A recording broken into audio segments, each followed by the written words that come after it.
ਭਾਸ਼ਾ ਵਿਭਾਗ ਦੀ ਪੁਸਤਕ ਹਸਤਨਾਪਤਾ ਦੀ ਅਗਲੀ ਕਹਾਣੀ ਹੈ ਮੌਤ ਦਾ ਫਰਿਸ਼ਤਾ। ਕਹਾਣੀਕਾਰ ਮਹਿੰਦਰ ਸਿੰਘ ਸਰਨਾ। ਮਾਤਮ ਦੀ ਸੱਫ ਵਿਹੜੇ 'ਚੋਂ ਵਲੇਟੀ ਗਈ ਸੀ, ਪਰ ਮਾਤਮ ਦੀ ਸੱਫ ਵਲੇਟੀ ਨਹੀਂ ਸੀ ਗਈ। ਇੱਕ ਵਾਰ ਵਿਛੀ ਇਸ ਸਭ ਮੁੜ ਵਲੇਟੀ ਨਹੀਂ ਜਾਂਦੀ। ਰਹੀਮਾ ਕਸਾਈਏ ਜਾਣ ਗਿਆ ਸੀ। ਉਹ ਜਾਣ ਗਿਆ ਸੀ ਕਿ ਹਸ਼ਰ ਤੀ ਕੇ ਸੱਫ ਉਹਦੇ ਅੰਦਰ ਬਾਹਰ ਵਿਚੀ ਰਹੇਗੀ ਤੇ ਕਾਇਨਾਤ ਦਾ ਕੋਈ ਗੋਸ਼ਾ ਇਸ ਸੱਫ ਦੀ ਲਪੇਟ 'ਚੋਂ ਨਹੀਂ ਬਚ ਸਕੇਗਾ। ਨਾ ਹੀ ਉਹਨੂੰ ਕਿਸੇ ਅਜਿਹੇ ਗੋਸ਼ੇ ਦੀ ਚਾਹ ਸੀ। ਲਾਣੇ ਮੰਜੇ 'ਤੇ ਸੁੰਨ ਮਸੁੰਨ ਪਿਆ ਕਿੰਨਾ ਚਿਰ ਉਹ ਛੱਤ ਦੀਆਂ ਸ਼ਤੀਰੀਆਂ ਨੂੰ ਘੂਰਦਾ ਰਿਹਾ। ਇਹ ਛੱਤ ਉਹਦੇ ਬਾਪੂ ਦੇ ਹੱਥਾਂ ਦਾ ਪਾਇਆ ਹੋਇਆ ਸੀ। ਗਾਰੇ ਨਾਲ ਪੋਚਿਆ ਕਿੱਕਰ ਪਰਾਲੀ ਦਾ ਇਹ ਛੱਤ ਪਿਛਲੇ 40 ਵਰ੍ਹਿਆਂ ਤੋਂ ਇਹਦਾ ਕੁਝ ਨਹੀਂ ਸੀ ਵਿਗੜਿਆ। ਰਤਾ ਕੁ ਖੁਰਿਆ ਤਾਂ ਮੁੜ ਲਿੰਬਕਤਾ ਤੇ 9 ਬਰ 9 ਹੋ ਗਿਆ। 12 ਬੂਹਿਆਂ ਦੇ ਪਿੱਤ ਵਰ੍ਹਿਆਂ ਤੋਂ ਏਦਾਂ ਹੀ ਤਿੜਕੇ ਹੋਏ ਸਨ। ਟੁੱਟੇ ਤਿੜਕੇ ਕਾਠ ਨਿਗੂਣੇ ਦੀ ਵੀ ਕਿੰਨੀ ਉਮਰ ਸੀ, ਪਰ ਜਿਉਂਦੇ ਜਾਗਦੇ ਬੰਦੇ ਦੀ ਕੋਈ ਬੁਨਿਆਦ ਨਹੀਂ ਸੀ। ਮਾਤਮ ਪੁਰਸੀ ਲਈ ਆਏ ਚੌਧਰੀ ਖੁਦਾ ਬਖਸ਼ ਨੇ ਆਖਿਆ ਸੀ, ਕੁੜੀ ਦਾ ਬਚਣਾ ਮੁਹਾਲ ਸੀ। ਉਹਨੂੰ ਪੁਰਾਣਾ ਖੰਘ ਤਾਪ ਸੀ। ਦਿਲਜੋਈ ਖਾਤਰ ਆਖੀ ਇਹ ਗੱਲ ਇੱਕ ਵਾਰ ਫੇਰ ਖੁੰਡੀ ਛੁਰੀ ਬਣ ਕੇ ਰਹੀਮੇ ਕਸਾਈ ਦੇ ਕਲੇਜੇ ਰੜਕੀ। ਪੁਰਾਣਾ ਖੰਘ ਤਾਪ ਕਿੰਨਾ ਕੁ ਪੁਰਾਣਾ? ਅਜੇ ਪਿਛਲੀ ਹਾੜੀ ਨੂੰ ਤਾਂ ਉਹਦੀ ਲੁੱਸ ਲੁੱਸ ਕਰਦੀ ਜਵਾਨੀ ਡੋਲੇ ਪਈ ਸੀ। ਪੁਰਾਣਾ ਖੰਘ ਤਾਪ ਅਜੇ ਪਿਛਲੇ ਵਰੇ ਤਾਂ ਉਹਦੀ ਜਨੇਤ ਢੁੱਕੀ ਸੀ ਤੇ ਲਾੜੇ ਨੂੰ ਸਿੱਠਣੀਆਂ ਦਿੰਦੀਆਂ ਤਰੀਮਤਾਂ ਗਾਉ ਰਹੀਆਂ ਸਨ। ਭਾਈ ਅਹਿਮਦ ਦੀਨਾ ਤੇਰਾ ਨੱਕ ਫੀਨਾ, ਸਾਡੀ ਕੁੜੀ ਮੋਰਨੀ ਅਸਾਂ ਨਹੀਂ ਟੋਰਨੀ। ਅਹਿਮਦ ਦੀਨ ਦਾ ਨੱਕ ਜ਼ਰੂਰ ਫੀਨਾ ਸੀ, ਪਰ ਉਂਝੋ ਚੰਗਾ ਭਲਾ ਦਿਸਦਾ ਸੀ। ਇਹ ਤਾਂ ਹੁਣ ਗੱਲ ਖੁੱਲ੍ਹੀ ਸੀ ਕਿ ਉਹ ਸ਼ੁਦਾਈ ਸੀ। ਉਹਦਾ ਖਾਨਦਾਨ ਹੀ ਸ਼ੁਦਾਈਆਂ ਦਾ ਸੀ ਤੇ ਉਹਦਾ ਇੱਕ ਤਾਇਆ ਲਾਹੌਰ ਪਾਗਲਖਾਨੇ ਡੱਕਿਆ ਹੋਇਆ ਸੀ। ਨਿਕਾਹ ਤੋਂ ਪਹਿਲੋਂ ਰਤਾ ਕਿਤੋਂ ਭਿਣਕ ਜ਼ਰੂਰ ਪਈ ਸੀ ਵੀ ਮੁੰਡਾ ਸਧਾਰਨ ਹੈ। ਉਹ ਜਾਣੇ ਜੀਨੋ ਦੀ ਦਾਦੀ ਰਹਿਮਤ ਬੀਬੀ ਨੇ ਆਖਿਆ ਸੀ, ਅਸਾਂ ਬਾਤਾ ਚਲਾ ਕੀ ਕਰਨਾ। ਪਰ ਇਹ ਕੀ ਪਤਾ ਸੀ ਕਿ ਉਹਨੂੰ ਸ਼ੁਦਾ ਦੇ ਦੌਰੇ ਪੈਂਦੇ ਨੇ। ਵਿਆਹ ਤੋਂ ਪਹਿਲਾਂ ਆਪਣੀ ਮਾਂ ਨੂੰ ਕੁੱਟਿਆ ਕਰਦਾ ਸੀ, ਵਿਆਹ ਤੋਂ ਮਗਰੋਂ ਉਹਨੂੰ ਜੀਨੋ ਮਿਲ ਗਈ। ਰਹੀਮੇ ਦੇ ਅੰਦਰੋਂ ਲੂੰਬਾ ਉੱਠਿਆ। ਉਸ ਲੂੰਬੇ ਦਾ ਸੇਕ ਉਹਨੇ ਹੌਕਿਆਂ ਦੀ ਠਾਰ ਨਾਲ ਸਮੋ ਲਿਆ। ਪੂਰਾ ਵਰ੍ਹਾ ਕੁੜੀ ਨੇ ਉਗ ਸੁਗ ਨਾ ਨਿਕਲਣ ਦਿੱਤੀ। ਹਾਵਿਆਂ ਹੇਰਵਿਆਂ 'ਚ ਖੁਰਦੀ ਰਹੀ, ਪਰ ਨਾ ਉਸ ਉਭਾਰਨਾ ਸੀ ਨਾ ਉਹ ਬਾਸਰੀ। ਜਦ ਵੀ ਘੱਲਿਆ ਸੁੱਖ ਸੁਨੇਹਾ ਹੀ ਘੱਲਿਆ। ਜਦੋਂ ਉੱਕਾ ਹਾਰ ਗਈ ਤਾਂ ਫੱਤੇ ਨਾਈ ਹੱਥ ਭਰਾਵਾਂ ਨੂੰ ਆਖ ਘੱਲਿਆ, ਮੇਰਾ ਮੋਈ ਦਾ ਮੂੰਹ ਵੇਖਣਾ ਜੇ ਤਾਂ ਆ ਕੇ ਲੈ ਜਾਓ। ਪਰ ਦਰਿਆਈਆਂ ਵਿੱਚ ਵਲੇਟ ਕੇ ਤੋਰੀ ਜਦੋਂ ਸਹੁਰਿਓਂ ਮੁੜੀ ਤਾਂ ਕਫਨ 'ਚ ਵਲੇਟੀ ਜਾਪਦੀ ਸੀ। ਅੱਖੀਆਂ ਸੁੱਕੇ ਟੋਭੇ, ਮੂੰਹ ਮੱਥੇ ਤੇ ਮੌਤ ਦੀ ਜ਼ਰਦੀ ਧੁੰਮੀ ਹੋਈ। ਪਿਛਲੇ 7 ਮਹੀਨਿਆਂ ਤੋਂ ਉਹਨੂੰ ਤਾਪ ਹੋ ਜਾਂਦਾ ਸੀ। ਇਸੇ ਤਾਪ 'ਚ ਹੀ ਉਹਨੇ ਖਾਵਨ ਦੀਆਂ ਕੁੱਟਾਂ ਤੇ ਸੱਸ ਦੀਆਂ ਝਿੜਕਾਂ ਝੱਲੀਆਂ ਸਨ ਤੇ ਹੁਣ ਉਹ ਖੰਘ ਨਾਲ ਲਹੂ ਥੁੱਕਦੀ ਸੀ। ਲਹੂ ਦੇ ਘੁੱਟ ਨਿਘਾਰਦਿਆਂ ਰਹੀਮੇ ਨੇ ਛੱਤ ਦੀਆਂ ਸ਼ਤੀਰੀਆਂ ਨੂੰ ਘੂਰਿਆ। ਲੋਕੀ ਆਂਦੇ ਸਨ ਸ਼ਤੀਰੀਆਂ ਨੂੰ ਕਾਠ ਨੂੰ ਸਿਉਂਕ ਲੱਗ ਜਾਂਦੀ ਏ। ਕਿਸੇ ਕੜੇ ਕਾਠ ਨੂੰ ਹੁਣ ਸਿਉਂਕ ਨਹੀਂ ਸੀ ਲੱਗਦੀ। ਸਿਉਂਕ ਤਾਂ ਹੁਣ ਜਵਾਨੀਆਂ ਭਾਲਦੀ ਸੀ। ਰਹੀਮੇ ਨੇ ਚਾਹਿਆ ਕੋਠਾ ਕੁੱਲਾ ਵੇਚ ਕੇ ਕੁੜੀ ਨੂੰ ਲਾਹੌਰ ਦੇ ਵੱਡੇ ਹਸਪਤਾਲ ਲੈ ਜਾਏ, ਪਰ ਕੁੰਜਰਾਂ ਵਾਲੇ ਦੇ ਡਾਕਟਰਾਂ ਇਹੀ ਆਖਿਆ, ਐਵੇਂ ਖੱਜਲ ਖੁਆਰੀ ਜੇ, ਕੁੜੀ ਤਾਂ ਹੁਣ ਕੋਈ ਦਮ ਦੀ ਮਹਿਮਾਨ ਏ। ਇੱਕ ਵਾਵ ਰੋਲਾ ਰਹੀਮੇ ਦੇ ਅੰਦਰੋਂ ਉੱਠਿਆ। ਉਹਨੇ ਭਿੱਤ ਦੀਆਂ ਤਰੇੜਾਂ ਵਿੱਚੋਂ ਬਾਹਰ ਝਾਕਿਆ। ਬਾਹਰ ਧੁੱਪ ਖਿੜੀ ਸੀ, ਕੋਈ ਝੱਖੜ ਝਾਂਬਾ ਨਹੀਂ ਸੀ। ਫਿਰ ਉਹ ਕਿਉਂ ਸੁੱਕੇ ਪੱਤੇ ਵਾਂਗੂ ਡੋਲ ਰਿਹਾ ਸੀ? ਕੋਈ ਦਮ ਦੀ ਮਹਿਮਾਨ? ਕਾਹਦੀ ਮਹਿਮਾਨ? ਕਿੱਥੋਂ ਦੀ ਮਹਿਮਾਨ? ਕੌੜੀ ਥੁੱਕ ਸੰਗੋਂ ਲੰਘਾਉਂਦਿਆਂ ਰਹੀਮੇ ਨੇ ਹੌਕਾ ਭਰਿਆ। ਪੇਕੀ ਰੁੱਖਾ ਮਿੱਸਾ ਖਾਧਾ, ਪਾਟਾ ਪੁਰਾਣਾ ਹੰਡਾਇਆ, ਸਹੁਰੀ ਆਪਣੀ ਰੱਤ ਵੀ ਪਿਆ ਦਿੱਤੀ। ਅਜਿਹੀ ਮਹਿਮਾਨੀ ਅੱਲਾ ਕਿਸੇ ਨੂੰ ਨਸੀਬ ਨਾ ਕਰੇ। ਕੋਈ ਦਮ ਦੀ ਮਹਿਮਾਨ? ਹੁਣ ਉਹ ਕੀ ਕਰੇ? ਕਿੱਥੋਂ ਲੱਭੇ ਐਸਾ ਮਾਂਦਰੀ ਜਿਹੜਾ ਮੰਤਰ ਮਾਰ ਕੇ ਕੁੜੀ ਨੂੰ 9 ਬਰ 9 ਕਰ ਦੇ? ਧੀਏ, ਤੈਨੂੰ ਅੱਲਾ ਦੀਆਂ ਰੱਖਾਂ। ਸਰਾਂਦੀ ਬੈਠਾ ਜ਼ੀਨੋ ਦੇ ਸਿਰ ਤੇ ਹੱਥ ਫੇਰਦਾ ਮੁੜ ਮੁੜ ਕਹਿੰਦਾ ਗਿਆ।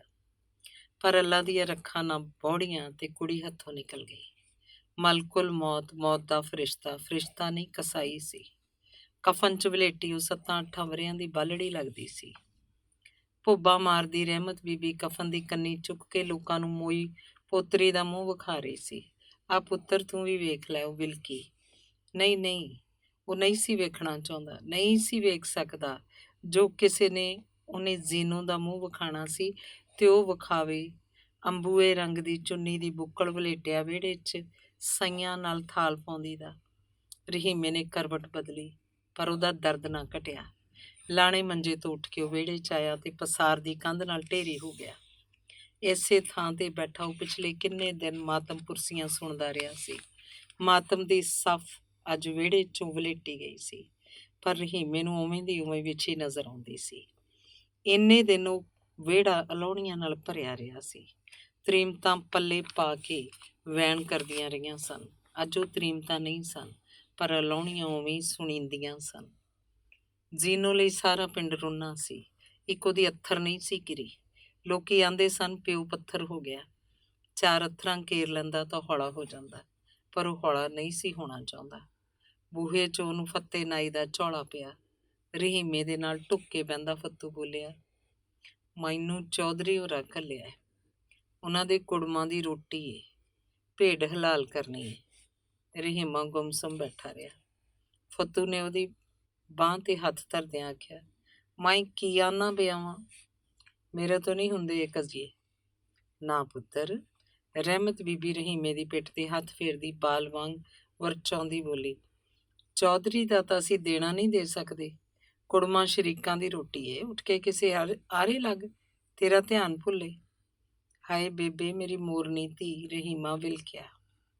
ਜਿਗਰਾ ਥੰਮੀ ਦਾ ਪੁੱਤਰ, ਥੋੜੇ ਵਿਰੜੇ ਕੀਤੇ ਨੇ, ਥੋੜੀਆਂ ਲਿੱਲਾਂ ਲਾਈਆਂ ਨੇ, ਕੋਈ ਮੋੜ ਆਈ ਏ ਜਿਹਨੂੰ, ਰੱਬ ਡਾਢੇ ਨਾਲ ਕੋਈ ਚਾਰਾ ਨਹੀਂ। ਰੱਬ ਤਾਂ ਰਹੀਮ ਸੁਣੀਂਦਾ ਬੇਬੇ, ਰਹੀਮੇ ਨੇ ਆਖਿਆ, ਫਿਰ ਡਾਢ ਕਿਉਂ ਕਰਦਾ ਹੈ? ਰਹਿਮਤ ਬੀਬੀ ਚੁੱਪ ਕਰ ਗਈ। ਕੀ ਉਹਦਾ ਪੁੱਤਰ ਮੁਨਕਰ ਹੁੰਦਾ ਜਾਂਦਾ ਸੀ? ਅਖੀਰ ਚੌਧਰੀ ਖੁਦਾ ਬਖਸ਼ ਦੇ ਹਸਾਨਾਂ ਦਾ ਬੱਧਾ ਰਹੀਮਾ ਉੱਠਿਆ ਤੇ ਉਵੇਂ ਗੁੰਮਸੁੰਮ ਫੱਤੂ ਨਾਈ ਦੇ ਮਗਰ ਹੋ ਤੁਰਿਆ। ਚੌਧਰੀ ਦੀ ਹਵੇਲੀ ਦੇ ਨਾਲ ਲੱਗਦੇ ਤਬੇਲੇ 'ਚ ਭੇਡ ਬੱਧੀ ਸੀ। ਰਹੀਮੇ ਨੇ ਕਸਬੀ ਫੁਰਤੀ ਨਾਲ ਕਾਬੂ ਕੀਤੀ ਤੇ ਤਿੱਖੀ ਛੁਰੀ ਉਹਦੀ ਧੌਣ 'ਤੇ ਰੱਖ ਦਿੱਤੀ, ਪਰ ਉਹਦਾ ਛੁਰੀ ਵਾਲਾ ਹੱਥ ਵਾਹੂ ਦਾ ਹੀ ਕੰਬਣ ਲੱਗ ਪਿਆ। ਫਿਰ ਉਸ ਹੱਥ ਵਿੱਚੋਂ ਇਹ ਕਾਂਬਾ ਉਹਦੀ ਰਗ 'ਚ ਵੜ ਗਿਆ। ਕੁਝ ਚਿਰ ਭੇਡ ਉਵੇਂ ਲੇਟੀ ਰਹੀ, ਫਿਰ ਉੱਠ ਖੜੋਤੀ ਤੇ ਸਿਰ ਸੁੱਟ ਕੇ ਤਕਦੀਰ ਉਡੀਕਣ ਲੱਗੀ। ਉਸੇ ਵੇਲੇ ਰਹੀਮੇ ਨੇ ਵੇਖਿਆ ਉਸ ਭੇਡ ਦੇ ਪਿੱਛੇ ਇੱਜੜਾਂ ਦੇ ਇੱਜੜ ਖੜੋਤੇ ਸਨ। ਭੇਡਾਂ ਤੇ ਭੇਡੂ ਈਦਾਂ ਬਕਰੀਦਾਂ ਲਈ ਸ਼ਿੰਗਾਰੇ ਹੋਏ, ਸਹਿਮੇ ਮਮਿਆਉਂਦੇ, ਵਾਸਤੇ ਪਾਉਂਦੇ ਤੇ ਫਿਰ ਲਹੂ ਲਿਬੜੀ ਧੂੜ 'ਚ ਤੜਫਦੇ, ਤੇ ਰਹੀਮੇ ਨੇ ਜਾਣ ਲਿਆ ਉਹ ਰਹੀਮਾ ਨਹੀਂ ਸੀ, ਖੁਦ ਮਲਕੁਲ ਮੌਤ ਸੀ। ਤਬੇਲੇ ਦੇ ਥੰਮ ਨੂੰ ਉਹਨੇ ਘੁੱਟ ਕੇ ਫੜ ਲਿਆ। ਉਹਦਾ ਸਿਰ ਖਰਾਸ ਦੇ ਪੁੜ ਵਾਂਗ ਘੁੰਮ ਰਿਹਾ ਸੀ। ਮੇਰਾ ਜੀ ਨਹੀਂ ਰਾਜੀ, ਉਹਨੇ ਫੱਤੇ ਨਾਈ ਨੂੰ ਆਖਿਆ ਤੇ ਛੁਰੀ ਉੱਥੇ ਸੁੱਟ ਕੇ ਮੁੜ ਆਪਣੇ ਘਰ ਆਣ ਵੜਿਆ।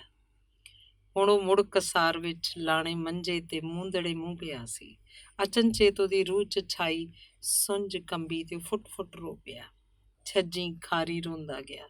ਉਹ ਆਪਣੀ ਜ਼ੀਨੋ ਲਈ ਰੋ ਰਿਹਾ ਸੀ ਜਾਂ ਜ਼ਿਬਾ ਕੀਤੀਆਂ ਨਿਰਦੋਸ਼ ਜਿੰਦਾਂ ਲਈ, ਉਹ ਨਹੀਂ ਜਾਣਦਾ। ਧੰਨਵਾਦ। ਅਗਲੀ ਕਹਾਣੀ ਹੈ ਨਾਸੂਰ, ਕਹਾਣੀਕਾਰ ਚੰਦਨ ਨੇਗੀ। ਰਾਤ ਅੰਤਾਂ ਦੀ ਕਾਲੀ ਹੈ, ਕਾਲੇ ਕਨਘੋਰ ਬੱਦਲ ਘਿਰੇ ਹਨ, ਹਵਾ ਬੰਦ ਹੈ, ਤਾਰੇ ਛੁਪੇ ਹਨ, ਹੁਮਸ ਹੈ, ਚਿਪ ਚਿਪ ਕਰਦਾ ਪਸੀਨਾ ਹੈ, ਸਰੀਰਾਂ ਦੀ ਗੰਧ ਹੈ, ਰੁੱਖ ਪੌਦੇ ਘਾਵੀ ਆਕਾਸ਼ ਵੱਲ ਨਜ਼ਰਾਂ ਟਿਕਾਈ ਚੁੱਪ ਮੌਨ ਖਲੋਤੇ ਹਨ। ਨਾ ਘਾਹ ਦੀ ਸਰਸਰਾਹਟ ਹੈ, ਨਾ ਪੱਤਿਆਂ ਦੀ ਖੈਬੜ ਕਾਨਾਫੂਸੀ। ਰਾਤ ਅੱਧੀ ਬੀਤ ਗਈ ਹੈ। ਚੁਤਰਫੀ ਪਸਰੀ ਚੁੱਪ ਨੂੰ ਪੌਸ਼ ਕਲੋਨੀ ਦੇ ਪਿਛਵਾੜੇ ਉਗੜ ਦੁਗੜ ਜ਼ਮੀਨ ਉੱਤੇ ਅਣਗਿਣਤ ਬਣੀਆਂ ਝੌਂਪੜੀਆਂ ਵਿੱਚ ਮਚੇ ਸ਼ੋਰ ਨੇ ਤਰੇੜਿਆ ਹੈ। ਚੁੱਪ, ਇਕਾਂਤ, ਠਹਿਰੇ ਹੋਏ ਵਾਤਾਵਰਨ ਦੀ ਵੀ ਆਪਣੀ ਵਿਲੱਖਣ ਹੋਂਦ ਹੈ। ਥੋੜ੍ਹੀ ਜਿਹੀ ਹਿਲਚੁਲ ਦੀ ਆਵਾਜ਼ ਦੂਰ ਦੂਰ ਤੱਕ ਪਹੁੰਚ ਜਾਂਦੀ ਹੈ। ਝੁੱਗੀਆਂ 'ਚ ਸ਼ੋਰ ਵੱਧ ਰਿਹਾ ਹੈ। ਆਵਾਜ਼ਾਂ ਨਾਲ ਹੋਰ ਆਵਾਜ਼ਾਂ ਰਲ ਗੱਡ ਹੋ ਰਹੀਆਂ ਹਨ। ਕੁੱਤਿਆਂ ਦੇ ਭੌਂਕਣ ਦੀ ਆਵਾਜ਼ ਵੀ ਹੋਰ ਉੱਚੀ ਹੋ ਗਈ ਹੈ। ਅਨੇਕਾਂ ਸਿਰ ਘਾਹ ਫੂਸ ਦੀਆਂ ਛੱਤਾਂ ਵਾਲੀਆਂ ਝੁੱਗੀਆਂ ਦੇ ਨੀਵੇਂ ਨੀਵੇਂ ਨਿੱਕੇ ਨਿੱਕੇ ਬੂਹਿਆਂ ਵਿੱਚੋਂ ਬਾਹਰ ਨਿਕਲ ਆਏ ਹਨ। ਸਾਰੇ ਹੈਰਾਨ ਹਨ। ਮੂੰਹਾਂ ਦੇ ਵਾਤ ਖੁੱਲ੍ਹੇ ਰਹਿ ਗਏ ਹਨ, ਅੱਖਾਂ ਅੱਡੀਆਂ ਗਈਆਂ। ਸੁਖੀਆ ਦੀ ਔਰਤ ਰਾਮਕਲੀ ਧਨੀਆਂ ਨੂੰ ਵਾਲਾਂ ਤੋਂ ਫੜ ਘੜੀਸਦੀ ਝੁੱਗੀ 'ਚੋਂ ਬਾਹਰ ਲੈ ਆਈ ਹੈ ਤੇ ਉਹ ਪੁਰਾਣੀ ਲੀਰ ਵਾਂਗ ਧਨੀਆਂ ਨੂੰ ਝੁੱਗੀ 'ਚੋਂ ਬਾਹਰ ਸੁੱਟ ਦਿੱਤਾ ਹੈ। ਧਨੀਆਂ ਧਰਤੀ ਦੀ ਹਿੱਕ ਨਾਲ ਚਿਮੜੀ ਲੋਕਾਂ ਦੀਆਂ ਆਵਾਜ਼ਾਂ ਸੁਣ ਰਹੀ ਹੈ। ਉੱਠਣਾ ਚਾਹੁੰਦੀ ਹੈ, ਆਪਣੇ ਆਪ ਨੂੰ ਸੰਭਲਣਾ ਚਾਹੁੰਦੀ ਹੈ, ਪਰ ਨਾ ਉਹਦੇ ਤਨ ਉਤਲਾ ਕੋਈ ਕੱਪੜਾ ਸਾਬਤ ਹੈ, ਨਾ ਹੱਡੀਆਂ 'ਚ ਉੱਠਣ ਦਾ ਜ਼ੋਰ ਹੈ। ਰਾਮਕਲੀ ਨੇ ਤਾਂ ਮਾਰ ਉਹਦੀਆਂ ਹੱਡੀਆਂ ਕੜਕਾ ਦਿੱਤੀਆਂ ਹਨ, ਕੱਪੜੇ ਲੀਰੋ ਲੀਰ ਕਰ ਦਿੱਤੇ ਹਨ। ਕੋਈ ਹੋਰ ਵੇਲਾ ਹੁੰਦਾ ਤਾਂ ਧਨੀਆ ਇੱਕ ਨੂੰ ਤਾਂ ਕੀ ਕਈਆਂ ਨੂੰ ਧਰਤੀ ਤੇ ਡੇਗ ਲੈਂਦੀ, ਪਰ ਹੁਣ ਉਹ ਚੁੱਪ ਹੈ। ਭੱਜੇ ਟੁੱਟੇ ਕੱਖ ਕਾਨੇ ਵਾਂਗ ਧਰਤੀ ਦੀ ਹਿੱਕ ਨਾਲ ਚਿਮੜੀ ਲੋਕਾਂ ਦੀਆਂ ਗੱਲਾਂ ਸੁਣ ਰਹੀ ਹੈ। ਕਿੰਨਾ ਕੋਸ ਰਹੇ ਨੇ ਇਸ ਬਸਤੀ ਦੇ ਸਾਰੇ ਮਰਦ, ਕਿੰਨਾ ਬੁਰਾ ਭਲਾ ਕਹਿ ਰਹੀਆਂ ਹਨ ਉਹਦੀਆਂ ਆਂਢਣਾ ਗੁਆਂਢਣਾ। ਉਹ ਚੁੱਪ ਹੈ, ਲੋਕਾਂ ਦੀਆਂ ਗੱਲਾਂ ਸੁਣ ਰਹੀ ਹੈ, ਹਰ ਇੱਕ ਦੀ ਆਵਾਜ਼ ਪਛਾਣਦੀ ਹੈ, ਸਾਰਿਆਂ ਦੀਆਂ ਕਰਤੂਤਾਂ ਜਾਣਦੀ ਹੈ। ਉਹ ਸੋਚਦੀ ਹੈ ਜੇ ਉਸ 'ਚ ਹਿੰਮਤ ਹੋਏ ਤਾਂ ਇੱਕ ਇੱਕ ਨੂੰ ਨੰਗਾ ਕਰ ਦੇਵੇ, ਫਿਰ ਸਭ ਦੀਆਂ ਜ਼ਬਾਨਾਂ ਨੂੰ ਕਾਠ ਮਾਰ ਜਾਏਗਾ, ਨਜ਼ਰਾਂ ਪਥਰਾ ਜਾਣਗੀਆਂ, ਜਿਸਮਾਂ 'ਚੋਂ ਰੱਤ ਨੁੱਚੜ ਜਾਏਗੀ। ਇਹ ਸਾਰੀਆਂ ਔਰਤਾਂ, ਇਹ ਸਾਰੇ ਮਰਦ ਆਪੋ ਆਪਣੇ ਢਿੱਡ ਢੱਕ ਦੇ ਅੰਦਰ ਵੜ ਦੁਬਕ ਕੇ ਬੈਠ ਜਾਣਗੇ। ਪਰ ਉਹ ਚੁੱਪ ਰਹੀ। ਧਰਤੀ ਦੀ ਹਿੱਕ ਨਾਲੋਂ ਵਿਛੜਨ ਦੀ ਉਸ ਵਿੱਚ ਸਮਰੱਥਾ ਨਹੀਂ ਰਹੀ। ਧਨੀਆ ਤੇ ਰਾਮਕਲੀ ਦੀਆਂ ਝੁੱਗੀਆਂ ਦੀ ਕੰਧ ਸਾਂਝੀ ਹੈ।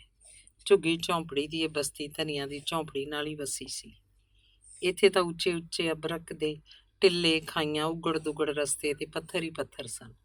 ਦੁੱਧ ਧੋਤੀਆਂ ਚਾਨਣੀਆਂ ਰਾਤਾਂ 'ਚ ਹੀਰਿਆਂ ਵਾਂਗ ਚਮਕਦੇ ਸਨ ਪੱਥਰਾਂ 'ਚ ਜੁੜੇ ਅਬਰਕ ਦੇ ਟੋਟੇ। ਇੱਥੇ ਧਨੀਆ ਤੇ ਉਹਦਾ ਮਹਾਂਵੀਰ ਕੁਵੇਰੀ 'ਚ ਕੰਮ ਕਰਦੇ ਸਨ। ਮਹਾਂਵੀਰ ਬਾਰੂਦ ਲਗਾ ਕੇ ਪੱਥਰਾਂ ਦੇ ਸੀਨੇ ਫਾੜਦਾ ਸੀ। ਪੱਥਰਾਂ ਨੂੰ ਕੁੱਟ-ਕੁੱਟ ਧਨੀਆ ਤੇ ਸਾਥਣਾ ਰੂੜੀ ਬਣਾਉਂਦੀਆਂ ਸਨ। ਟਕ ਟਕ ਟਕ ਸਾਰਾ ਦਿਨ ਹਥੌੜੀਆਂ ਚਲਦੀਆਂ, ਢੇਰ ਲੱਗਦੇ। ਇੱਕ ਦਿਨ ਮਹਾਂਵੀਰ ਦੇ ਦੂਰ ਨੱਸਣ ਤੋਂ ਪਹਿਲਾਂ ਹੀ ਬਾਰੂਦ ਫਟ ਗਿਆ ਤੇ ਉਹ ਵੀ ਪੱਥਰ ਮਿੱਟੀ ਦੀ ਤਰ੍ਹਾਂ ਹੀ ਹਵਾ 'ਚ ਉਛਲ ਚੂਰੋ ਚੂਰ ਦੂਰ ਜਾ ਡਿੱਗਿਆ ਸੀ। ਉਹਦੀ ਲੱਤ ਤੇ ਬਾਂਹ ਦੇ ਚੀਥੜੇ ਲਟਕ ਗਏ। ਮਹੀਨਿਆਂ ਬੱਧੀ ਉਹ ਹਸਪਤਾਲ ਪਿਆ ਰਿਹਾ ਤੇ ਜਦੋਂ ਵਾਪਸ ਪਰਤਿਆ ਤਾਂ ਅੱਧਾ ਮਹਾਂਵੀਰ, ਇੱਕ ਲੱਤ, ਇੱਕ ਹੱਥ। ਉਦੋਂ ਉਹਦਾ ਪਹਿਲਾ ਬੱਚਾ ਕੁਝ ਮਹੀਨਿਆਂ ਦਾ ਹੀ ਸੀ। ਕੋਠੀਆਂ ਦੇ ਪਿਛਵਾੜੇ ਧਰਤੀ ਸਾਵੀਂ ਪੱਧਰੀ ਹੋ ਗਈ, ਟਿੱਬੇ ਟੋਇਆਂ 'ਚ ਸਮਾ ਗਏ। ਟਿੱਬਿਆਂ ਨੇ ਖਾਈਆਂ ਭਰ ਦਿੱਤੀਆਂ, ਪੱਥਰ ਰੋੜੀ ਕੰਧਾਂ ਸੜਕਾਂ 'ਚ ਚਿਣੇ ਗਏ। ਧਨੀਆ ਨੇ ਇੱਕ ਟੋਟੇ ਦੀ ਨੁੱਕਰ 'ਚ ਘਾਹ ਫੂਸ ਦੀ ਛੱਤ ਬਣਾ ਲਈ, ਗਾਰੇ ਤੇ ਮਿੱਟੀ ਦੀਆਂ ਕੰਧਾਂ ਚਿਣ ਲਈਆਂ। ਅੱਧਾ ਅਧੂਰਾ ਮਹਾਂਵੀਰ ਝੁੱਗੀ ਦੇ ਬਾਹਰ ਮੰਜੀ ਉੱਤੇ ਹੀ ਪਿਆ ਬੀੜੀਆਂ ਫੂਕਦਾ ਰਹਿੰਦਾ। ਕੁਝ ਹੀ ਦਿਨਾਂ 'ਚ ਝੁੱਗੀਆਂ ਵੀ ਬਣ ਗਈਆਂ ਤੇ ਪੂਰਾ ਪਿੰਡ ਵਸ ਗਿਆ। ਹੁਣ ਧਨੀਆ ਦੇ ਚੇਤੇ ਦੀ ਇੱਕ ਘੜੀ ਨੂੰ ਕਾਠ ਮਾਰ ਗਿਆ ਕਿ ਪਹਿਲੀ ਵਾਰੀ ਉਸ ਔਰਤ ਨਾਲ ਮੁਲਾਕਾਤ ਕਿੰਝ ਹੋਈ ਜਿਹੜੀ ਉਹਦਾ ਬੱਚਾ ਲੈ ਗਈ ਸੀ। ਉਸ ਵੇਲੇ ਧਨੀਆ ਤੇ ਮਹਾਂਵੀਰ ਕਿੰਨੇ ਸੁਖੀ ਤੇ ਵਿਹਲੇ ਵਿਹਲੇ ਹੋ ਗਏ ਸਨ। ਤਾਰਿਆਂ ਦੀ ਛਾਵੇਂ ਔਰਤ ਬੱਚਾ ਲੈ ਜਾਂਦੀ ਸੀ ਤੇ ਦਿਨ ਡੁੱਬੇ ਤਾਰਿਆਂ ਦੀ ਛਾਵੇਂ ਕੁਝ ਪੈਸੇ ਤੇ ਬੱਚਾ ਵਾਪਸ ਦੇ ਜਾਂਦੀ ਸੀ। ਇਸ ਔਰਤ ਦਾ ਵੀ ਅਜੀਬ ਧੰਦਾ ਹੈ। ਮਜ਼ਦੂਰੀ ਕਰਦੀਆਂ ਔਰਤਾਂ ਦੇ ਬੱਚੇ ਕਿਰਾਏ ਉੱਤੇ ਲੈ ਜਾਂਦੀ ਹੈ। ਜਿੰਨਾ ਛੋਟਾ ਬੱਚਾ ਉਨਾ ਹੀ ਉਹਦਾ ਦਿਹਾੜੀ ਦਾ ਕਿਰਾਇਆ ਵੱਧ ਦਿੰਦੇ ਹੈ। ਧਨੀਆ ਨੂੰ ਬੜਾ ਸੁੱਖ ਮਿਲਿਆ ਸੀ। ਬੱਚੇ ਦਾ ਖਾਣਾ, ਖੁਰਾਕ ਸਭ ਕੁਝ ਉਹਦੇ ਹੀ ਜ਼ਿੰਮੇ ਸੀ। ਫਿਰ ਪੂਰੇ ਦਿਨਾਂ ਤੇ ਧਨੀਆ ਸਾਰੀ ਦਿਹਾੜੀ ਵੀ ਤਾਂ ਨਹੀਂ ਸੀ ਲਗਾ ਸਕਦੀ। ਹਫ ਜਾਂਦੀ, ਪਸਲੀਆਂ ਤ੍ਰਿੜਨ ਲੱਗ ਪੈਂਦੀਆਂ, ਕਮਰ ਟੁੱਟਣ ਲੱਗਦੀ ਸੀ। ਅੱਧੀ ਦਿਹਾੜੀ ਤੇ ਬੱਚਿਆਂ ਦੇ ਪੈਸੇ ਨਾਲ ਦੋਵੇਂ ਵੇਲੇ ਠਿੱਲ ਜਾਂਦੇ। ਹਾਲੇ ਤਾਂ ਮਸਾਂ ਪੌ ਵੀ ਨਹੀਂ ਫੁੱਟਦੀ। ਚਿੜੀਆਂ, ਕਾਂ, ਪੰਛੀ ਆਪੋ ਆਪਣੇ ਘੌਂਸਲਿਆਂ ਤੋਂ ਬਾਹਰ ਆ ਸ਼ੁਭ ਸਵੇਰ ਦਾ ਗੀਤ ਵੀ ਨਹੀਂ ਅਲਾਪਦੇ ਕਿ ਔਰਤ ਧਨੀਆ ਦੀ ਝੁੱਗੀ ਦੇ ਬਾਹਰ ਆ ਕੇ ਬੈਠ ਜਾਂਦੀ ਹੈ। ਮੈਲੇ ਕੁਚੈਲੇ ਕੱਪੜੇ, ਵਿਆਈਆਂ ਫੁੱਟੇ ਪੈਰ, ਗਿੱਟਿਓਂ ਉੱਚੀ ਧੋਤੀ ਤੇ ਧੋਤੀ ਦੇ ਡੱਬ 'ਚ ਲਟਕਦੀ ਮੈਲੀ ਜੀ ਗੁੱਥੀ,